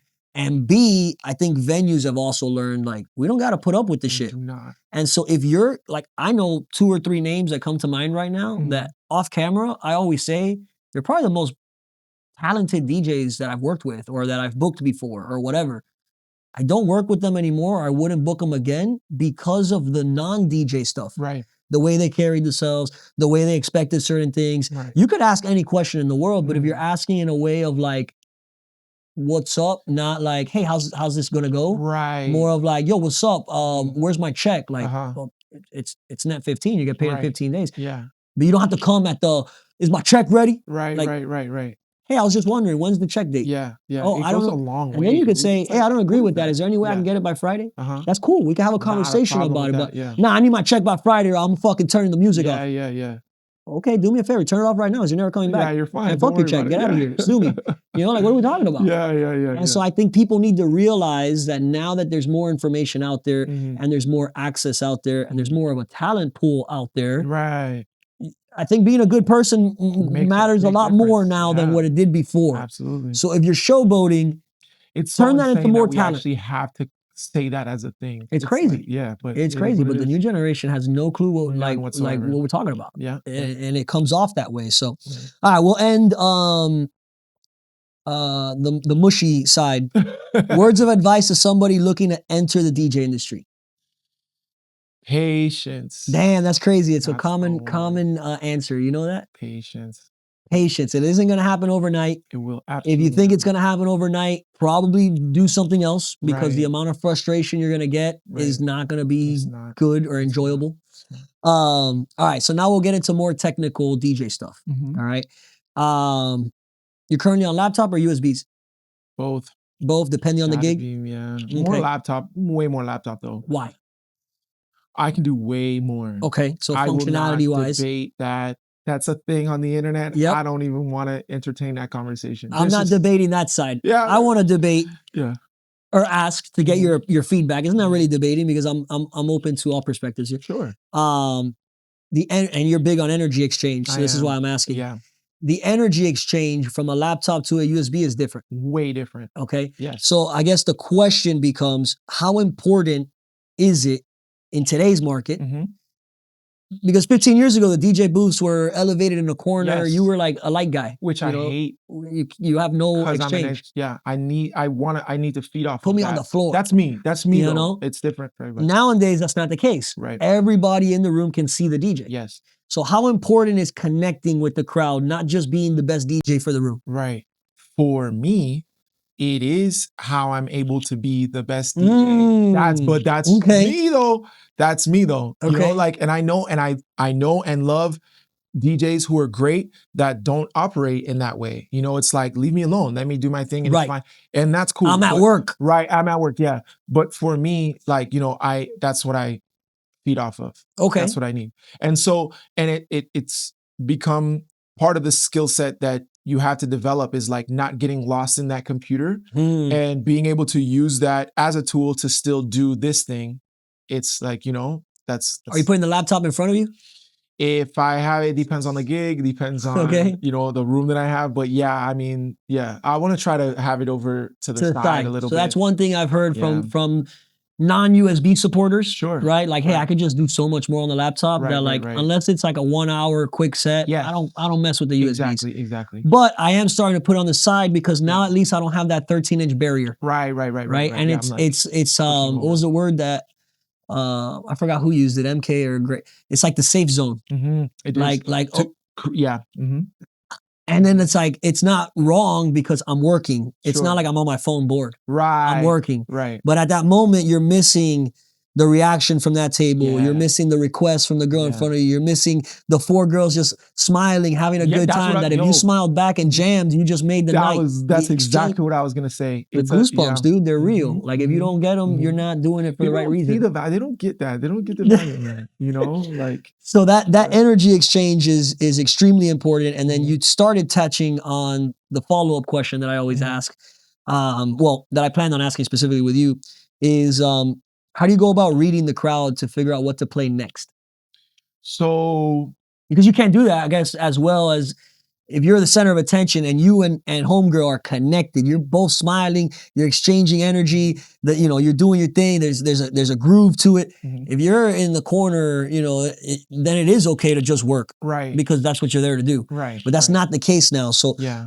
How does it play a part when reading the room? That's the one thing that, like, when I talk to DJs who are trying to get in, or, you know, just like picking my brain, you know, letting them know that, like, being in front of the crowd, like, that's the one thing that you can't practice. That's like comes with experience, right? So you get the gigs, you're in those scenarios, you play the music and watch how people react. If you really are studying and paying attention, then that's when you're able to, like, gain from that. That's where that comes. It does come with experience. And so now, as much as I want to, like, sum it up into 2 sentences, I don't really know how to do that, other than telling you, like, when you're there, and you're prioritizing it, that's when you're starting to understand how what I'm playing and the way I play it matters. You know, when it's time to, okay, I'm gonna change like genres or vibes and go into this and then bring it back or whatever, you know what I mean? Like the scope of the night will it makes a difference knowing when it's time to get out of this or when it, you know, go here or we're gonna sit here more or save these because this is that reaction, you know, like all of that stuff. You can't teach that. You have to be there and watch and go check out other DJs and watch your friends and hang out or do whatever. And you know, it'd be cool if a DJ had a mic and they can talk through the process. I've had that content idea so many That'd times. be pretty cool. I haven't fired on that. Just kind of to be able to be like, okay, this is what I'm doing, or this is what I'm rocking with. I'm thinking of going this way, but you know what? That girl over there on the table to the left just reacted really well to this. Yeah. And if I can get this side of the room to move, you know, I think that would carry over here. So I'm gonna stay in this genre. I'm not doing this song next. I'm gonna come this way here. I was gonna cut out of here, but I'm gonna let. And then you got the camera look at the crowd so they can see what you see, or maybe meta glasses. Right, they're seeing what you see, and then you got the whole voiceover, and then you can zoom in and be like, that girl right there is why I'm playing this next song. And then the reaction from her, you know, like boom, got it, you know, and now this table's going ham, so the table next to him is feeding off that, and you're feeding off it, and you're feeding off both now, and now this side can't be bored if you're looking at everybody having a great time, so you just lit this light up. Yo, that's a science. The gigs that you spend time making sure that you don't alienate anyone for too long, those are the gigs like after I'm at I literally get in the car and I'm like, okay, like I'm decompressing for like 30, 40 minutes. Put a podcast on the way home. I gotta no do music. anything or no music. No music. Yeah. It's a science. I've heard from other DJs, forgot the words they use. It's not like placeholders, but they'll like assign certain people in the room. So I'll give you an example. You're playing your first 10 minutes in your set, and you notice that you've gotten everybody to give you a reaction except Tanya. That's a real thing. Right? Homegirl in the black dress there hasn't even fucking blinked. Yeah. She doesn't get off her phone. She's bored. She's miserable. I'm gonna get Tanya. I'm gonna get Tanya to dance. That's my target now. Watch. Right? Without alienating that the rest of the room, you know, you're not doing something so specific that you're losing 98% of the room for 2% of the people. Right. But they'll get the you know, 4 Tanyas. Yeah. I got her, and him. Yep. They're the only ones not feeling this. Yeah. Watch this. Yeah. You know? And then I mean it's pretty cool because if you shoot that way, Tanya's grandmother might have died that day and she's just not in the vibe. I know. And if you could actually break Tanya down to do that, you just made her day better through your profession, through 100%. Your passion, through your career. 100%. Yo, you watch it, you start to like notice that stuff. I don't know if I'm the only one. Like, I know I'm not, but like, you'll look and you're like, I'm gonna break him. Yes, I see it. Yes, and then you'll notice like, oh, there's a head nod, the foot tap, or the foot tap, head nod, or the movement, or the hand goes up a little bit. You're like, you almost there. Yeah. He's done. He's done. This next one, you know. So like, yeah, that's a thing, man. And like, I don't know that I see people talk about that enough, but they don't. Yeah, they don't. Well, see, I feel like more recently people are less worried about like making that happen for them and more about like, I'm gonna get this off because this is what I want to play or I want to look cool doing this or whatever. And it's a whole different thing. I think it's a festival driven industry now. Yeah. Where let me not misspeak here. Yeah, careful. If there's 100 bars in Miami that have DJs, bars, lounges, restaurants, etc. And they book DJs 4 times a week. So you're talking about 400 bookings a week. For sakes of fake numbers. Sure. How many festivals does Miami have every month? 1? I know. Right? 2. If that. What do you mean? And then you get into, okay, but the venues operate like festivals, like a space. I get that for there. Yes. Homie in the booth is why everybody in the room is there. Yeah. They want to hear him do him. Absolutely. And if you don't like what he's doing, don't come to his next show. Fine, yeah. But they're not there for the weekly fun and the this and the that. This is so-and-so's night. Yes. And it is what it is. This room never opens. Tonight, it's opening because they have so-and-so playing. Right. And so it is the festival formula in that sense. But then you scroll on Instagram, you go on YouTube, that's all you see as the DJ world. Because people, that's what they think is But it's one venue out of the 400 bookings that I just spoke about. And then they want to translate that into these 400 bookings where it's like, nah, I'm here for me. And then you're like, how many people in this restaurant know your name? At all. None. Yeah. So why would they come here to see you do you? Right. How about you do what the restaurant needs to curate the vibe that they need for their clientele? Yeah. Because at the end of the day, that's your job. There's a big disconnect right now. Yeah. Where did it start? Because I know the disconnect is that the festival and like every DJ now is Fisher. I want to blame social media for that. Okay, but how do you?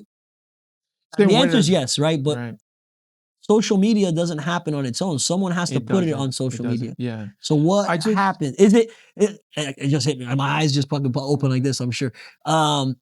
Is it social media has too much of this festival style narrative? Or is it that people are not putting up enough stuff with a different narrative? Probably a little bit of both. A little bit of both? I think that, anyone can set up their camera and hit record and then do like a mix and then put it up. And it's like, you see the comments, you see the reactions, and they might get that on there and that looks good. Or it might go a viral clip from one transition and people are like, oh yes, more of this. And they're thinking that that's what DJing is. And it's like, that exists on here, but those opportunities are few and far. Like, not even only that, like we talk about building a career to get to a point where people are paying $70 a ticket to come and see you. Right. That's like, talk about patience. Yeah. Talk about like patience. We're not even like, that's like to get to that. Yeah. It's nuts. I think another factor that goes into that is you don't get to that as a DJ anymore these days. Right. You have to be a producer. You do. So let's switch DJ Louie Arson to Louie Arson, the producer. Oh, that's a very small hat. Let's do it. That's a question or two. What does it look like? I don't have questions for it because I didn't know enough to dive into it outside of obviously Slow Roast is a record, a label, and I'm sure that had something to do with somewhat. Something. So the thing about it is like making music is more accessible than DJing. Okay. Because for DJing, you need like equipment, I would say. Okay. Now you can do this, I guess, but when I started DJing, and whatever, exactly. So when I was starting, like you could pirate a program, you bootleg a program, and you have now production ability. That day you're making music. Literally that day. That's how that works. And so I did start in doing that stuff and dabbling with that before actually DJing. Okay. So damn, that's crazy. So that came first. It did. It came I'm first. sure with the instruments and trying to put all that into use. Exactly. So naturally, like before I even knew what I was doing, there were like remixes and things and using this from that and putting that together. And so Fruity Loops. Yeah, stuff like that. And so production was always kind of a thing. And it took a backseat once I started DJing. And man, if I gotta be honest, I don't think I've really even still to this day dived into like my production bag. I've had like phases and moments, but the stuff that I want to do or that I think about doing, the ideas that I have, I just don't have the patience. That's what I gotta be honest. That's what it is. Like first one's gonna suck. Yeah. Oh my gosh. It's gonna keep sucking. A couple versions are gonna, and then mastering, because now you got to make sure it sounds good everywhere you play it. And that's my Achilles heel. That's what I could never really get right. And every time I would like send it off and have a friend, it didn't really sound like what I wanted it to sound like. And so that kind of like always held me back. But I can do it, and I've done it, and I've been lucky to like do some remixes for like Denzel Curry and other Miami guys like Stephen A. Clark, who doesn't live here anymore. But yeah, man, and like I helped arrange stuff with Craze, obviously, and being in the label. And yeah, it's a fun thing. And like put out like personal projects and remixes and little things here and there between that. And it's fun and it's great. That's another level of creativity. I would suggest so many DJs to do. Listen, that's another conversation. People are like, oh, they're telling us we gotta do this. You don't have to. Right. But if you do love DJing and you do love music, like, I think it's definitely worth it to try because there's a level of creativity that offers you that I don't think people really think about. It's a blank slate, and you know, It's drawing, yeah. it's It's a blank drawing, canvas, and you're it's picking the drawing, shading, the coloring, the sizing, bro, everything, everything, every literally. little detail Yeah, of it. yeah, Well, and I would yeah. say I would love to see more Louie Arson Me too, production. bro. So Me figure too. out how to make a I nicer hat so know. you wear it more often. Yeah, yeah. You know, I would because love to I see know that you. too. Maybe just the hat doesn't fit every Yeah, outfit. yeah. I know. I know. I So know. I you know, know. you just gotta maybe I would love to see that too. I'll tell you this though, like if I do it, what's to come next if if I really go into like my production stuff is gonna be just so good, I dog. It's gonna want be so good. I promise you that. And I know because like just the vibe that I'm on now, what I want to put out there, it's just like, oh, yeah, yeah, yeah. That's I'll Well, just leave it there. Yeah. I just know your creativity level is on a whole Oh man, I other appreciate level. it, bro. I thank So you, if you man. could apply that into sound the way that you Yeah. do with your brand and your visuals and everything else, it would definitely be an Thanks, elevated man. product. Thank you. Yeah, yeah. So something that you should think about my annoying voice throughout the process at some points. But let's go ahead and then transition hats. Perfect. We were talking about your creativity. Mhm, Okay. We're going from DJ Louie mhm. to Creative Louie. Okay. All right. And your creative agency Mhm. being called LA Ad Group. Yep. Is that Louie Arson Yeah, Ad you Group? got it. Yeah, yeah. Okay. I do. I mean, like, so Lewis Adam is my government name Okay. too, so that So worked. I was just curious if maybe you were in LA when you Oh started it. yeah, yeah. No, I You wasn't. know, I it's wasn't. LA. Fuck, Yeah, it's my if it was initials. BH, I know it No, wasn't but it anywhere, you sounds know? good though, right? Yeah, That's the hell thing, yeah. because you're like, oh man, an ad agency from like LA, but like those are my initials. Yeah, So yeah, yeah, yeah, yeah. yeah, We yeah. won't tell anyone. Yeah, we don't have So to. how'd that side get introduced? Is it before, like what came first? Content creator Louie or DJ Louie? Oh, content creator. Really? Yeah, it was awesome, So man. producer and content creator came before DJ. Yeah, because like LA No Ad Group was shit. just a way for me to like legitimize that. Okay. So again, that's another thing we touched on earlier. So imagine that as a DJ now, and well, obviously I went to school for advertising, so Mhm. that's always kind of been a thing. But I started working on projects, corporate projects, Mhm. and I have these connections with people. You know, we're working on stuff, and I'm playing my role in some of these projects, and I have these relationships where I'm able to be like, hey, just so you know, the way that this was done was okay, but it would have been better if it. Oh If no, DJ Louie Arson showing up in the creative meetings. I feel really bad. I mean, but I'm being involved in these meetings. Yeah, yeah, yeah. I'm not, literally I've had, these people are like, no, I need you to come to this. And I'm like, why? I'm not, like that. I've had homies who literally are like, pull me into meetings that I really had no place in being. I'll be honest with you. Good. And so That's exactly where you want to be. yeah, that's where you want to be. Oh no, they respect your say, and I respect what you say. So it's just important that you're in the room. Amazing. If for you pick up anything, then who knows, right? Literally. So I'm having these things, and I'm like, well, yeah, I mean that looks great, but it would be awesome if it looked like this, or it might work better like this, or whatever. And then next thing I know, it's okay. Well, would you want to take that on? Mhm. Would you want to do that? And since it's corporate, it's not like, well, yeah, cut Louie Arson a check. It's like, no, like you got to be able to present it in a way that I can say, this is who we're bringing on as, the like consulting for Yeah. the graphics, for the video recap, for the pictures, for this. Why are we hiring this photographer? Why are we doing that? Whatever. So I literally had the work before the business. before the business. And so I was like, okay, I came up with LA Ad Group. I legitimized that.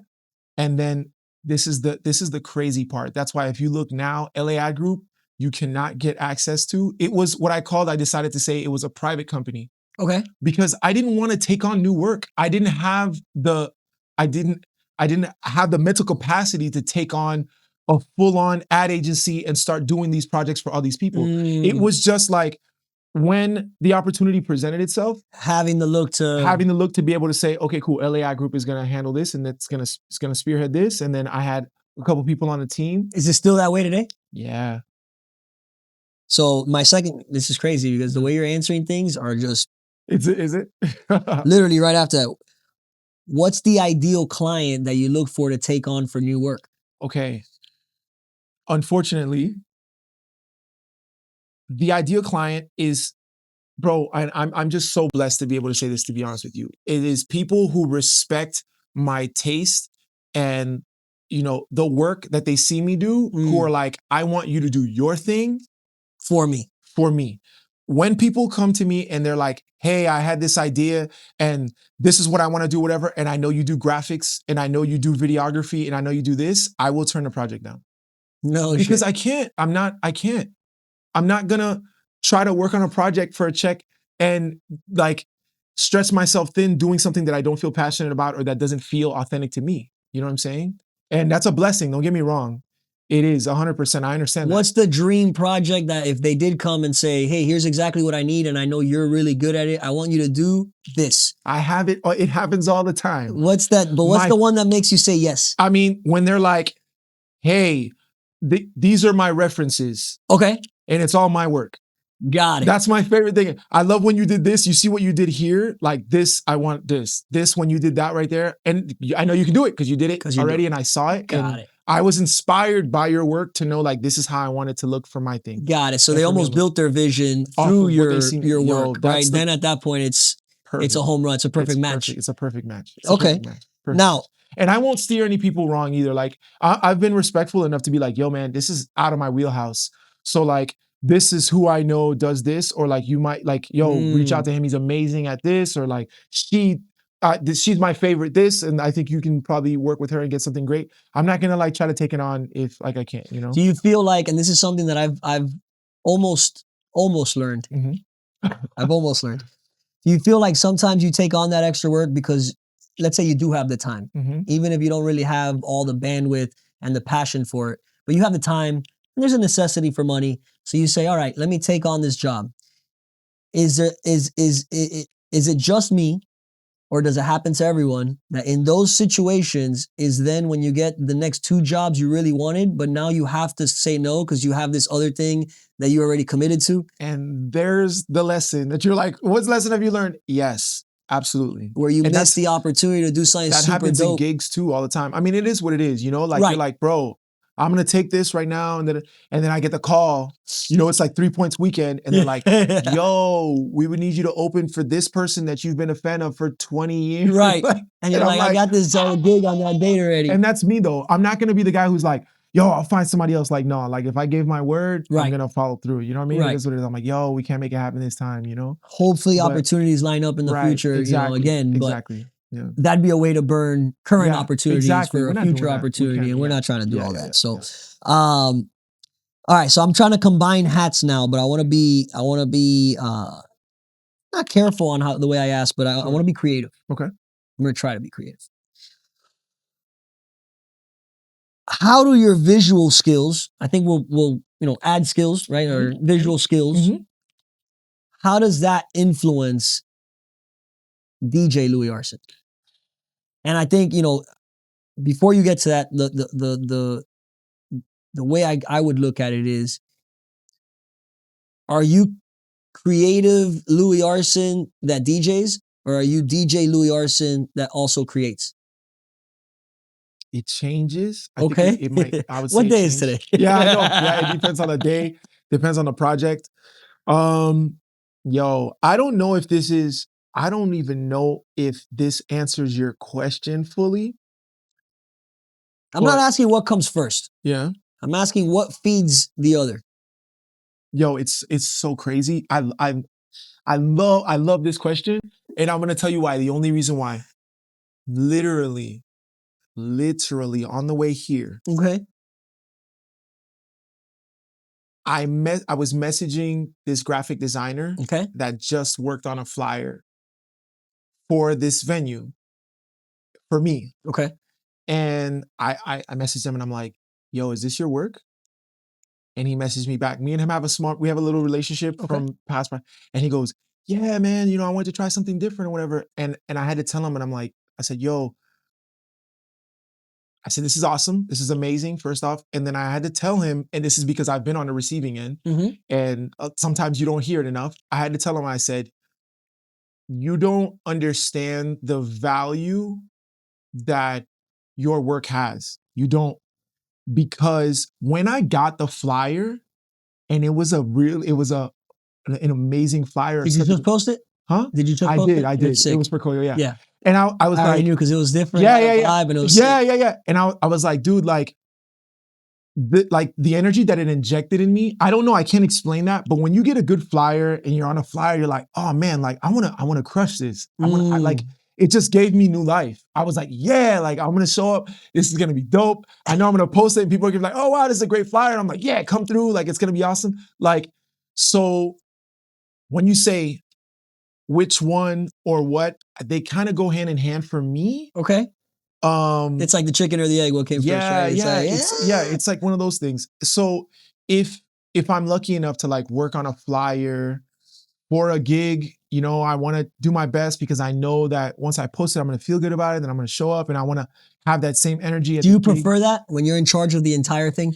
I prefer it when the budget's there. Okay. I do prefer it when the budget is there. I don't want to do it just to do it. Yeah, that makes sense. Sometimes, I mean, you know, whatever, but I do prefer it, if that's the question. If I have enough time, if it's like, yo, we booked you for next month and, you know, whatever, we have the budget. Would you like to work on a flyer? Now I have the time and I can do a proper promo rollout. 1,000%. Right. 1,000%. That's like, I get it a lot from DJs where it's like, I prefer to open for myself. I can set the room, the way I want. I can come on and then at a certain time, hit that headliner switch on and just raise the energy. Yo, if DJ, because now it's like these long sets, a lot of DJs are like, oh my God. Yeah. But like, you won't survive in Miami. Exactly. If you can handle it, I think it's always better for the venue. I think, for me. So when you know like where you're going to go and where you're going to, you know what I mean? Yeah, now you're taking them through a journey versus like just playing music. Exactly. And they might not notice it in the sense of like, wow, this guy just took me through a journey. But at the end of the night, the something kept me here. Yeah. And it's the journey. Yo, that's one of those things. It's almost like a thankless job because the better you do it, the more seamless it is and people don't realize. The more people don't notice it, but they do, but they don't. Yeah, exactly. Okay, I have one last question on the creative side. It's not my wheelhouse. Sure. So, you know, maybe the questions were shorter. But I am curious about this, right? I work with, or throughout the X amount of years I've been in this, I've worked with a lot of creative. Many, yeah. We always seem to kind of bump heads. Okay. Not in a personal way, but in a work way. Right. Right. And the way I keep myself, I personally consider myself a creative. Yes. Someone just laughed right now that's watching this. Someone's like, yeah, right. Fucking Brian's a creative, right? Like, nah, I get it. They're wrong. But I'll tell you why. My calendar, if you look at it, there's about 14 colors on it. Everything is to the minute. Even like gaps, it's purposely a gap to the minute, knowing that, you know, maybe for travel time or I may get a phone call or like everything is precise. That is a talent. So when I do my schedules on a week-to-week basis, month-to-month basis, I'm creating my plan for the week. Sure. And so it's creating. Yeah. And it's not creating like, let me throw shit on the wall and see what sticks. Yeah. It's on Monday, I'm going to have more of the logical hat-ons. We're going to do things like checking payroll. We're going to do things like collections report. We're going to do very administrative style things. Yeah. And then on Tuesdays, there's going to be more of my agent day. I'm on the phone all day. I'm cursing up and down the office. You know, it's more of that day, right? Ari Gold showed up, you know. And then Wednesday is my, let's leave it open. You never know what's going to come about. Right. So now there's an important meeting or there's this or there's that. You'll always almost hear me say Wednesdays, right? Then Thursdays are my content day. You know, a pod. Today's Thursday. A pod, headshots, you know, whatever that may be. Even if it's a meeting, but it's more creative based. Sure. That's a Thursday thing. Right. And then Friday is my strategy day. I plan all of next week with it. I do this, I do that. I would say I created an outline to live life a certain way and hold myself accountable to a standard that most people think are insane. So then I asked myself, what is the bumping of the head? I feel like I create. You feel like you create. He feels like he creates. Why? I know we're creating differently, right? Because we create different things. And so therefore you have to go about it differently. Right. But what about it I've been told like creatives use one side of the brain and then people like me use the other one, right? Very rational, very logical, very black and white, very this is what we're doing. And this is, but I am creating. So why can't you use both sides of the brain in a process, A? And B, what about being in that creative space maybe prevents the more logical side to make sense, right? Because that's normally where the disconnect is. Hey, I think this and this makes sense. Oh, well, I know it makes sense, but I think this and this is more important or more whatever. And then it's like, well, wait, that's not the logical conversation I'm having right now. We're not talking about feelings or this or that. We're talking about what's the best and why. And then we get into some type of tangent, and then now all of a sudden we're talking about, well, it would be the best if it was yellow. And I'm like, what the fuck? We're not even talking about colors. Like, how do we get there? Being someone that not only I admire so much as a creative, but very creative, you also use that other side a lot. A lot. I had to, What's that sauce? What's I'll never the forget reasoning? Working with the record label, that's the one thing that, I mean, I don't say one thing, I learned a lot, but one of the things that stuck out with me so much was understanding that there is a big difference between like the artistry and the business, okay? And business is very logical. That's what it is. And the artistry, like, and having to speak that language so that both of them can make sense and you can try to respect both of them. Because if we are in the business of putting out music or being creative and doing whatever, we still have deadlines. Even if you weren't inspired, we had to make this thing, you know what I mean? Like, and if we want it to go well, if we want to maximize the business, that means turning this in at this day so that we can hit this mark so that we can put it out by this day. But I wasn't feeling it, bro. It's tough, bro. What are we talking about? It's impossible. It's it was really, due really Monday. hard. So to answer your question, I think communication, there's a level of communication that has to exist between these either people or between these creatives for it to work together and for them to, like, coexist and make it work. So I think although you're very creative in what you do, it's pretty logical, because towards the end of the conversation you're like, well, I don't understand because this it's like very like this. Correct. And like, just that creative person on that side, it's like free flowing and it has to just come feel to right. them and feel right, because that's how it comes out best and all that. Yes. So there just needs to be just a level of communication and understanding between these two people. And that's what I think is where that's where everybody can thrive in their space. I feel like there'll be a third category in the future, especially with all this AI and stuff coming out, where the third category becomes the person that is a little split. Right. And becomes this bridge that every logical person needs to deal with either technology or creatives in general. Right. Where like there might not be a linear line. Yeah. It might be some type of V. I mean, especially with the creative, because it changes from day to day. Yes. Like I hate to say it, bro, but like, I mean, I know because like understanding both sides of like it within myself. Sure. You know what I mean? Like I have had to spend a lot of time just understanding what I need as a creative so that I can set the right expectations business wise. And not take certain things that are going to get you out of that bubble. Exactly. Or do more of these things that we really enjoy. Or even putting it down and going to do something because I need a break, like, or burning out. You know what I mean? Because if I don't feel good, it's not going to be able to produce what I need to, you know what I mean? Right. So then I can now hit my marks and get the deadlines and get the check and do whatever I need to do. For those mutual creatives out there that hear this and see someone like you and they're like, man, that would be my dream. I could play music, make XYZ on the creative side. How do you creatively stay inspired across all these different hats? Is there certain things you do? Is there a yoga meditation? Yeah. Is there a morning routine? Yeah. Is there, what kind of keeps you balanced enough to stay inspired? Because I can see if you're, creative across many outlets, like most creatives that are doing one thing burn out in that one thing. Yeah. So imagine having 3-4 creative outlets at the same time. Right. that's a 4-time backup, Yeah, right? yeah, Like yeah, that's yeah. a real burnout. Right, That's a right. I don't want to get out of bed tomorrow feeling, I'm Period, sure, you know, period, like period. how do you kind of stay inspired? Bro, that's a real thing. Like when I look at, just the other day, I was looking at my camera roll and going through Your iPhone? yeah, my iPhone. And I went back like a year, 2 years, and I was looking at like one picture swipe, next picture, next one. Like what was going on at that time. And I was working on so many different things at that time. I was like, how that now I can't. Like now I'm like, whoa, what? How was I even able to handle this? Young and naive. Yeah, yeah. It's like, and so in the last couple of years, I realized like like your recovery and your downtime needs to almost be in proportion to your work and your output. Like the more you take on, the more you need that rest and relaxation.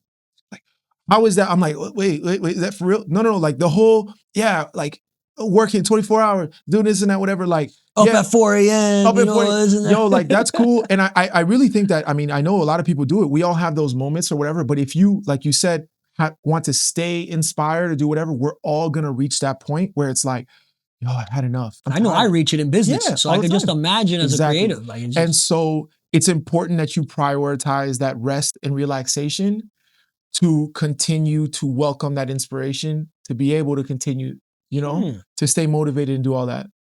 And it's gonna vary for everybody. Obviously, what's been most important is like understanding yourself as an artist, understanding yourself as a creative, and knowing what you need.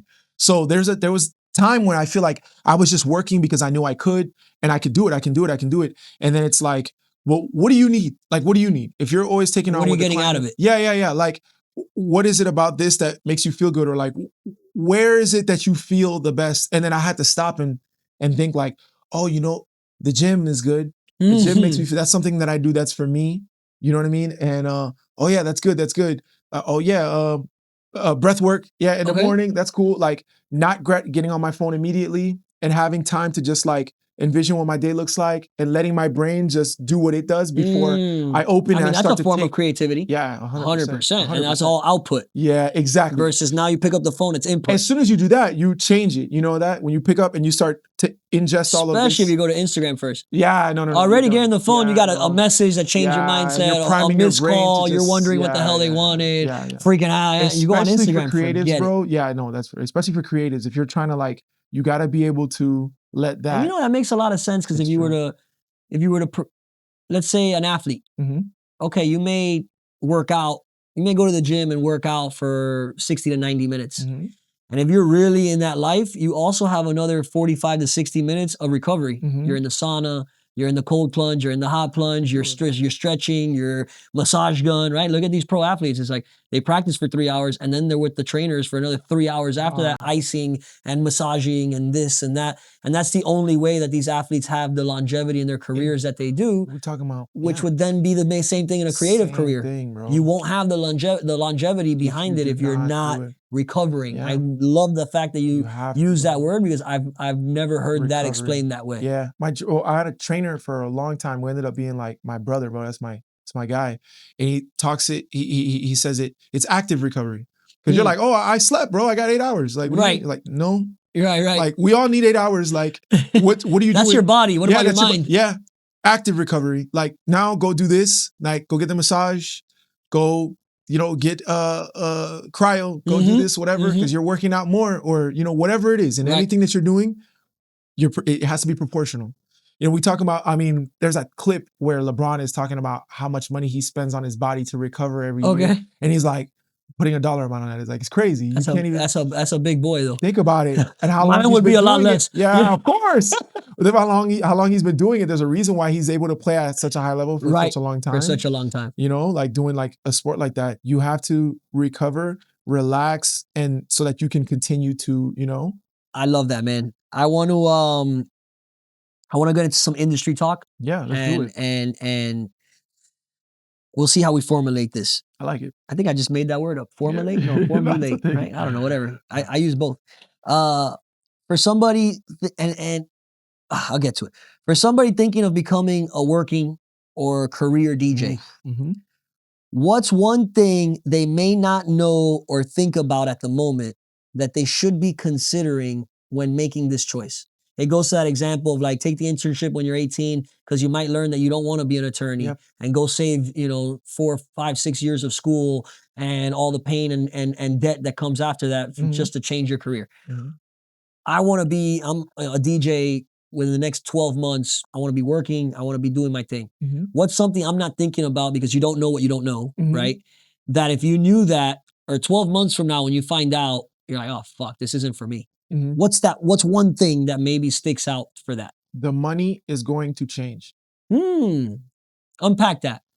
What do you mean? The money is going to change. So you get the gig in 12 months and you're making X amount, and you're like, all right, cool. And then maybe you get another gig. Like, all right, now I'm making this much. You're really good. Yeah, I'm you real quit good. Your day job. Yeah, I quit your day job. Yeah. Bro, it doesn't matter. The money is going to change, bro. So, because things are going to change. Right. And variables will change. People are going to start spending more. People will spend less. So this year may not look like the next year. The year after that may not look like the year after that. Like from year to year, I can't tell you, like that range, it's going to change. You might take more gigs and make less money. And in 2 years, you're going to do less gigs and make more money. The money, and then one venue closes, and all of a sudden you're back to exactly. I need more gigs to make any type of money. Yes, it's very and vice volatile. versa. It goes like this at a higher rate than anything else. And this is coming from somebody who has held residencies for a long time. Right. You know what I mean? Like my residencies are like crazy, like 6 years. Yeah, like but hey, you know what? 6 like, years later, the venue closes. Yeah. And then what? There's nothing in your control. Direction changes, things change. Manager changes. All of a sudden now his best friend's the new resident, and you're filling in the 2 gigs when homie's out of town. And you're like, this used to be my home. Exactly. It used to be. Exactly. Exactly. I love that. Yeah. It's gonna change. And to add on to that, right? Not to push back, because I agree 100%. Yeah. I think you have to understand you're signing up for an industry that's not a traditional industry. Period. I'll give you the example. In most industries, you start somewhere, and with more time, you come with more experience. Your resume gets bigger. You move up in that company, or you leave to another company that will level you up. Yep.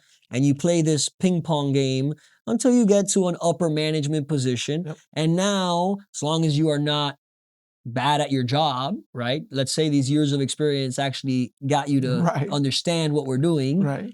There's no way for you to be demoted from VP of sales to sales ambassador. It's not. You never do this like in a DJ, you can literally be touring with a huge artist one year, and then that artist settles down, has a kid, and he's like, fuck it, I'm not touring anymore. And now you're playing the local bar again. Very and true. Life just changed. And I think that goes even harder on what you said earlier of like, treat everyone equally, right? Because if you're treating someone like you're hot shit this year because you are, and now next year you're back at the bar, bro. Like, how do you feel? Like, good luck. How do you go back and honor that relationship? Good luck, and not just that.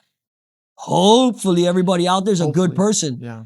But more chances than not, they're gonna be like, "What's up, big shot? Yeah. How was that tour last year, huh? 100%. Can I get you a Red Bull? It's $7, by the way. There's no comp tab. No comp tab. Fuck you. Yo, one of my biggest fears for a long time was like burning somebody here, or like having a bad, relationship, and then they're now the new GM. Right. It's like, what? And bro, I don't know if it's a Miami thing. I don't think it's a Miami thing. I think it's an industry thing. But that happens a lot. Maybe not so much like DJ to GM. Sure. But like bathroom attendant to floor manager. Yeah. All day. 100%. Because they know the property. They're there the most often. Yep. Busser to general manager for the company. Yep. They were there 8 years. 100%. They were there when it opened. They know all the staff. They know all the regulars. They know all the clientele. That is the guy to kind of grow. That's how that works. In that industry. Where again, in most traditional industries, the busser's never the cook. Yeah. The cook's never the manager. Right. Like you're all in your own lane. Yep. Where here, it's not that traditional sense. So, the guy comes to sweep the cigarettes in the DJ booth and you treat him like shit. And 4 years later, he's the general manager that's saying, yeah, over my dead body, he's not playing here. Yeah, no, not him. Yeah, anyone but him. Yeah, anyone but him. And you might not even know why. Right. 4 years later, you're like, why does the guy hate me? I don't get it. And you're like, yo, by the way, that used to be the portal. Like, he used to sweep the grounds. And you're like, oh, I used to throw cigarettes on the ground on purpose. It's a real thing. I'm a dick. Yeah. Yeah. It's a real thing. So, all right. So, sticking on that, what makes somebody a good DJ? What makes somebody a great DJ? I don't care about the bad ones. They're gonna eliminate themselves. Right. The good ones and the great ones. And the reason I asked the question so that I can preface it. Have you heard the phrase, you have a terrible employee? Mm-hmm. The worst. Mm-hmm. You have a good employee, Mm-hmm. shows up on time, does his job. Mm-hmm. You have a great employee. Mm-hmm.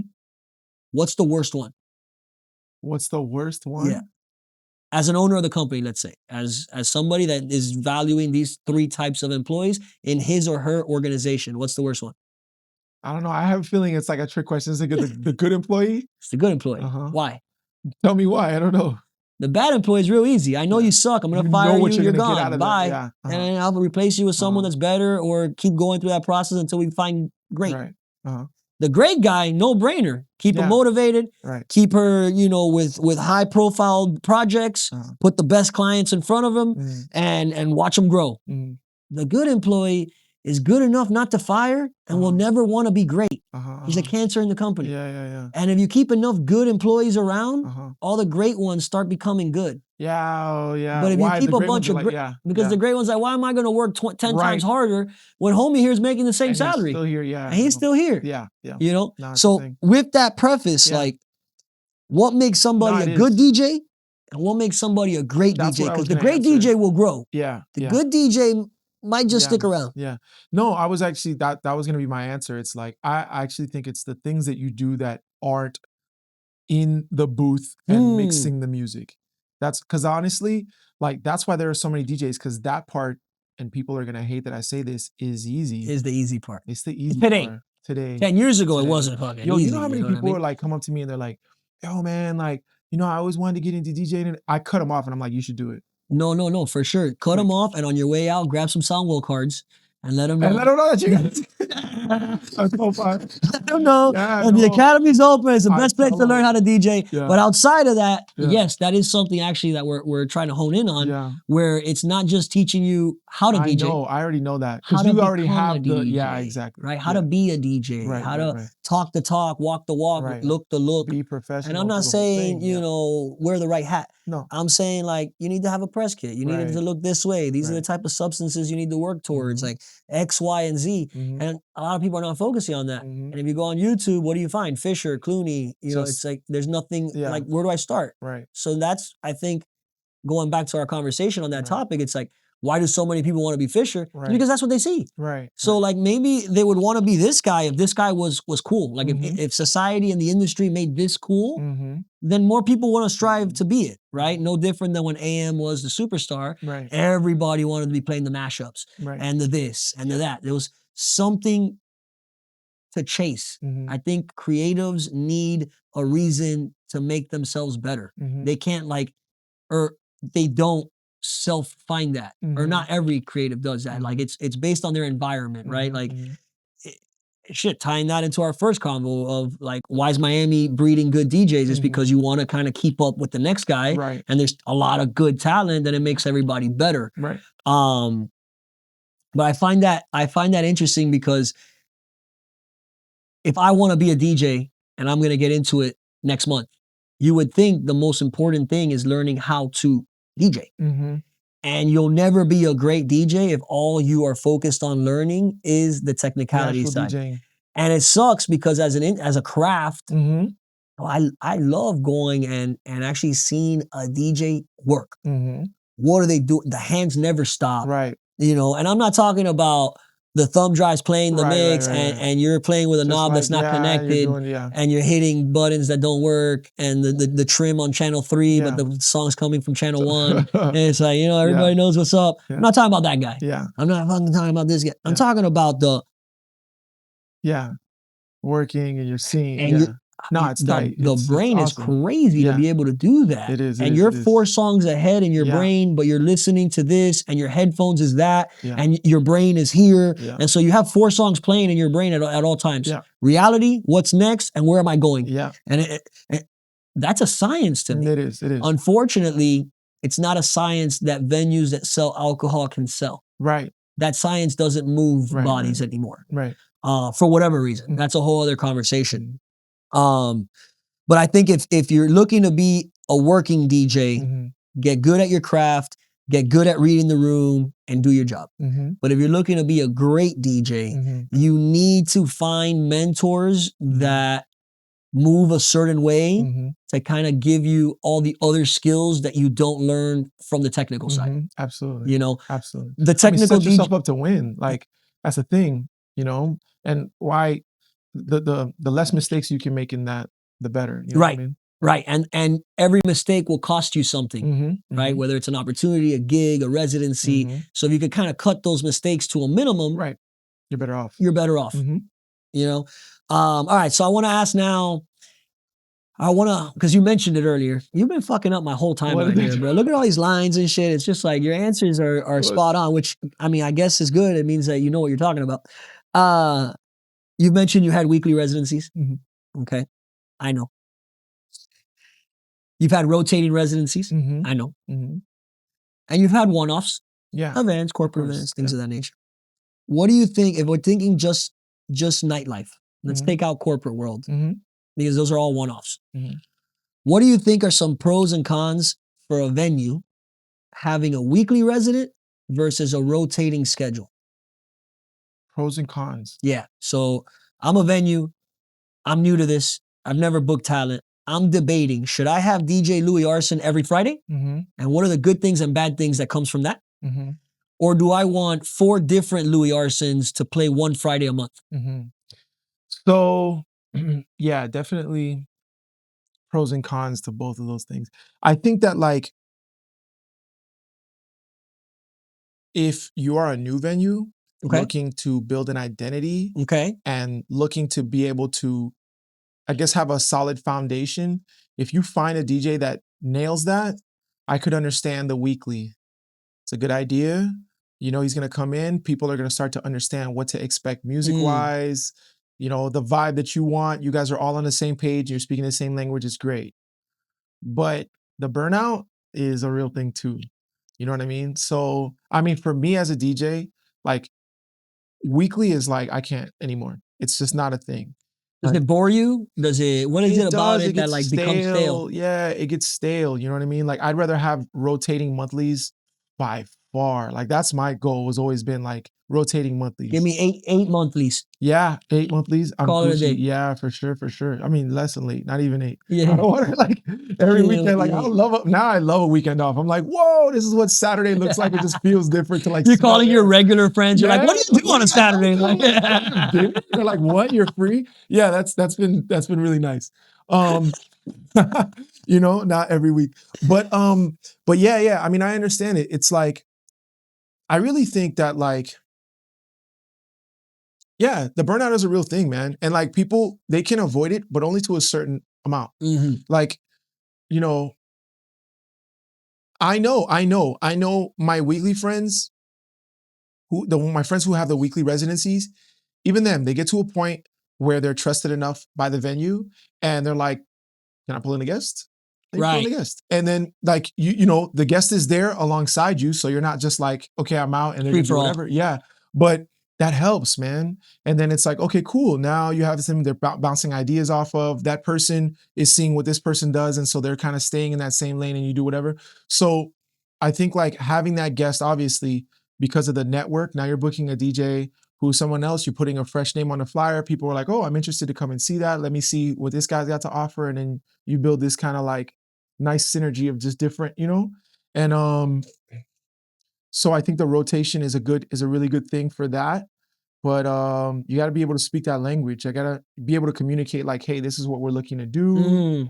Not veering off too much in one direction here or You there. know, whole other convo. We won't get into that one, but like in the Booker world per se, I feel like there's so many opportunities to maybe like I don't know many venues besides the ones that like we're responsible for that literally give you like a music guideline. You've seen them, I'm sure, right? Julian has sent them to you, right? Like clear expectations from equipment to time to parking to point of contact. Like all of that matters. You guys right? make that happen though, no? We make that. Okay, yeah. And I'm wondering like why venues don't think of Doing that. right? And I understand maybe the manager doesn't have the experience or to write that language, but then get your resident that you love and tell them, write out what it is that you do, because I also have DJs on Thursdays and Saturdays, and I want this to be one place, you know? And I know you're not gonna DJ here 3 times a week. Let's talk about real burnout, right? Yeah. I don't think there's enough emphasis Yeah. on like creating the standard or the expectation. Fuck the standard, like the expectation. And then the DJ gets the blame. You go in there thinking it's one thing, and you crushed it in your head, and then the manager's like, yeah, we don't want you back. Yeah. What do you mean? Why? You played too much Latin. Yeah. The entire demographic were Hispanic. Like, if you didn't want any Latin, why didn't you tell me? Yeah. Oh, well, you know, you should have known. Yeah. Like how? Yeah. Yeah. What, through Telegram? Like smoke signals? Like, you think us DJs just have this chat that we all just put in? Like, what is this world that we don't live in? You know what I mean? So that's one thing. And then the other point of that was, because that opens up the whole conversation of like, is it better to have a booker that's a DJ or a booker that's a non-DJ? Because the DJ could understand the language and can talk it. Yeah. But then you have all the other, you know, is the DJ looking out for the best interest of the venue? Right. Or is the DJ looking out for the best interest of his DJ career? Sure. Right? There's a lot of, you know, opportunities out there, a lot of, you know, experiences that I've seen where it's like, that booking doesn't make sense for the venue. Right. But then you look into it, you're like, oh, but the booker is now playing in Vegas next month. They did the little. I see how that happened. Right? The venue suffers. Yeah. And then bookers get a bad, you know, whatever. So it's not always the DJ's fault. Sometimes the booker's fault. Yeah. I mean, I get that shit stick all the time. It's just Don't worry. like it's a complicated space to navigate right now. I mean, it's like it's kind of things are just kind of there's no standard. It's like people are just, you know. And I wish there was a way to like have some real players in the game kind of create these standards and like just PSA, venues, DJs, everybody in between. Here's the new rules. Right. This is what we're working with from now. From each That's it. Moving forward, this is what we need from venues if you want this to come out of it. DJs, we need X, Y, and Z if this is what you want to get out of it. Even defining DJs. I mean, that's it's not even real here, but it's a conversation I get into often off camera. A doctor. There's a dentist, there's a whatever the foot doctor is, there's like 100 different types of specialists, there's a non-specialist, there's just like your regular doctor that you go to do your yearly checkup and when you have a cough, right? Like there's all these classifications, attorneys, there's real estate law, there's litigation, there's, you know, all these different type of attorneys. But if I say Diplo, Louie Arson, or insert third name, they're all DJs. Yeah. How the fuck? Yeah. That can't be a thing. Not the same price point, not the same years of experience, not the same accolades as far as, you know, what songs and things that came out. All that everything. Stuff. Yeah. So how are we calling, that's like saying like, in sports is the same thing. You're either in the pros, you're in college, you're in the farm league, you're in AAA. There's all these different classifications. The DJ at Flanagan's on 4th of July is a DJ, and you know Fisher headlining is a DJ. Yeah. So maybe that's where the lack of standards are coming from because there's not a very clear definition on what the hell is what. Right. You know, I think there's a working DJ. I think there's a bedroom DJ, and that's the guy that could work, but you know, the gigs that, you know, working DJs don't want. And then you have the career DJ. That's someone that's doing this full time, professional. You know what to expect. Then you have the tour, the travel DJ, and then you have the touring DJ, and then you have the DJ producer, and you know, then from there you get into, you know, the new level of Bowser, right? And then you're working in this whole other castle, right? And now it's music facing versus gig facing and all this other stuff. And I just don't know what the answer is. I've had this conversation with everybody under the sun. And it's like they're not looking at it as a sport or a career. They're looking at it as a title. Like as a, like Mr., Miss, DJ. Like, you know, that's not what this is. This is a job. This is a career. In your opinion, what are some challenges the industry is currently facing? Nah, man. I mean, I don't know, dude.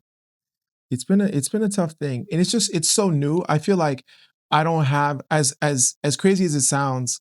It's been doing it for so long. I don't know that I have the level of expertise to speak on this. I'm almost afraid to come off like, oh, what's this guy talking about? Like, what does he know? You know what I mean? Like. People say that about me anyway, so I just go out. You're cool with it. I'm all in, fuck it. I mean, it's crazy. You think about it. I mean, bro, we've been doing it for a while, dog. And, you know, at all the different levels and working with so many different kind of people. So like we can really say this. It's just for me, I always want to try to stay humble on it and like, not rub anyone the wrong way or Sure. anything like that. But well then let's rub people the right way. What do you love about this industry? I believe that at the end of the day, it's still people connecting, and I really enjoy that. I love that. I think that that's what really keeps me in it.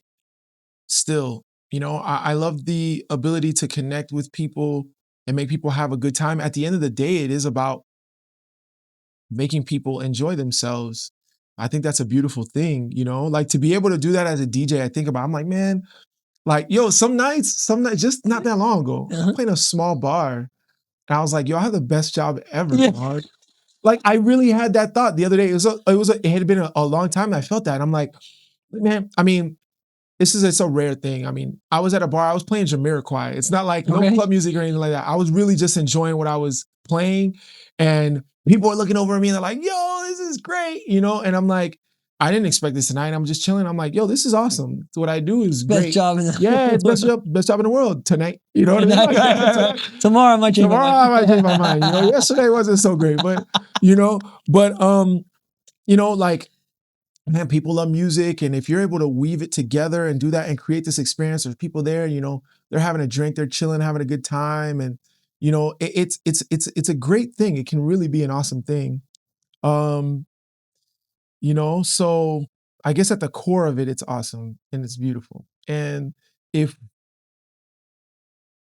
I think we just need to I think the industry maybe need to refocus a little bit and consider that and start over, like not start over completely. No, start implementing some of these things back in over. Exactly. Considering like what we're here to do or where we thrive, when we're at our best and when everybody's enjoying themselves. What does that look like? Somewhere along the way we got lost. When did that happen? I believe. And let's kind of regroup and go. Try to make that happen. Yeah. I love that, man. Louie, I wanna end. I always end with two personal questions, but not personal, but like now it's no hat. It's just Louie.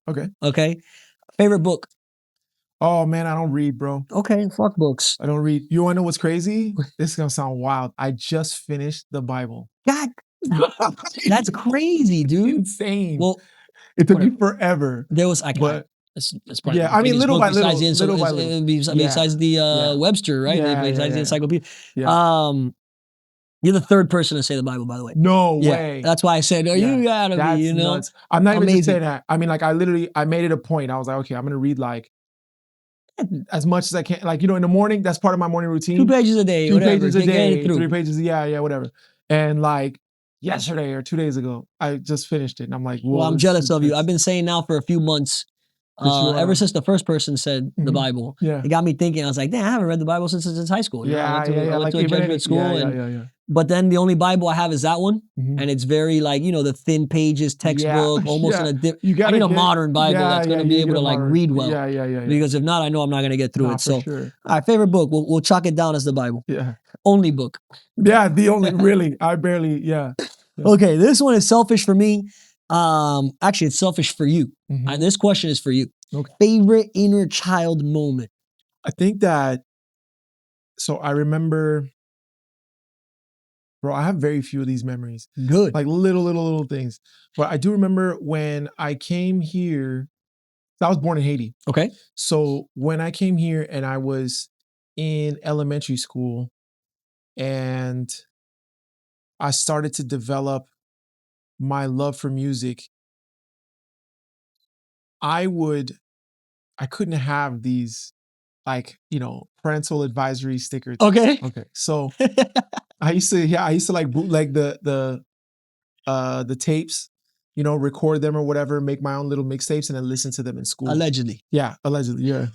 So no, was that legal? I don't know. No, maybe not. No, so I would I would have these tapes and I would just be listening to music, Walkman, like in elementary school, listening to all kinds of stuff I shouldn't have been listening to or whatever. But I do remember that I had a few of my friends who would listen with me, right? Oh man, like, oh yeah, I love this song. Splitting the headphones. Splitting the headphones, right? like learning the songs. Okay, look, you're gonna learn this person, you're gonna learn Dr. Dre, I'll learn Snoop. And then tomorrow we'll like that. Not kidding. Man, I still know this kid till today. I think about it. Mini talent shows. Yeah, legit. And so I think that Louie would be really impressed with the fact that now, like, I'm playing music for people and like I'm able to do this and singing along. Yeah, it's I never, because I never ever thought that I would even, that wasn't even a thing for me. Like I was like, oh man, I love music and cool. Like even when I started DJing, I was like, this is gonna be my pastime. This is gonna be the hobby for sure. Like I'm gonna have a job and I'll do this at home and it's gonna be sick. It's never even been an idea that I would like get paid to do it and make it a thing, you know? So thinking about how far that's come, like I think that would be pretty crazy. Lil Louie is definitely like, yo. Yeah. Yeah, I would you say crazy so. motherfucker. Yeah, you pulled like, it who off, the heck right? did You pulled it off. That's what he's saying right now. Yeah. Louie, thank you so much for your time. G, thank you for having me. For real. We were trying to do this for a while. Yeah. And we finally were able to make it happen. We haven't played pickleball yet. I'm very upset. Bro. We gotta run but that. soon I'm gonna be able to do that with you. Yeah. I'm a morning guy, you're a night guy. I know get it's it. tough. I get it. But nonetheless, I definitely appreciate your time, G, likewise, your man. insight. I know we're gonna get gems out of this, Yeah, and me you know too. the reels will be dope, but I think the long form is pretty dope as well. And Yeah. I just want to say thank you. I appreciate you, bro. Thank Awesome, you for man. having me, man.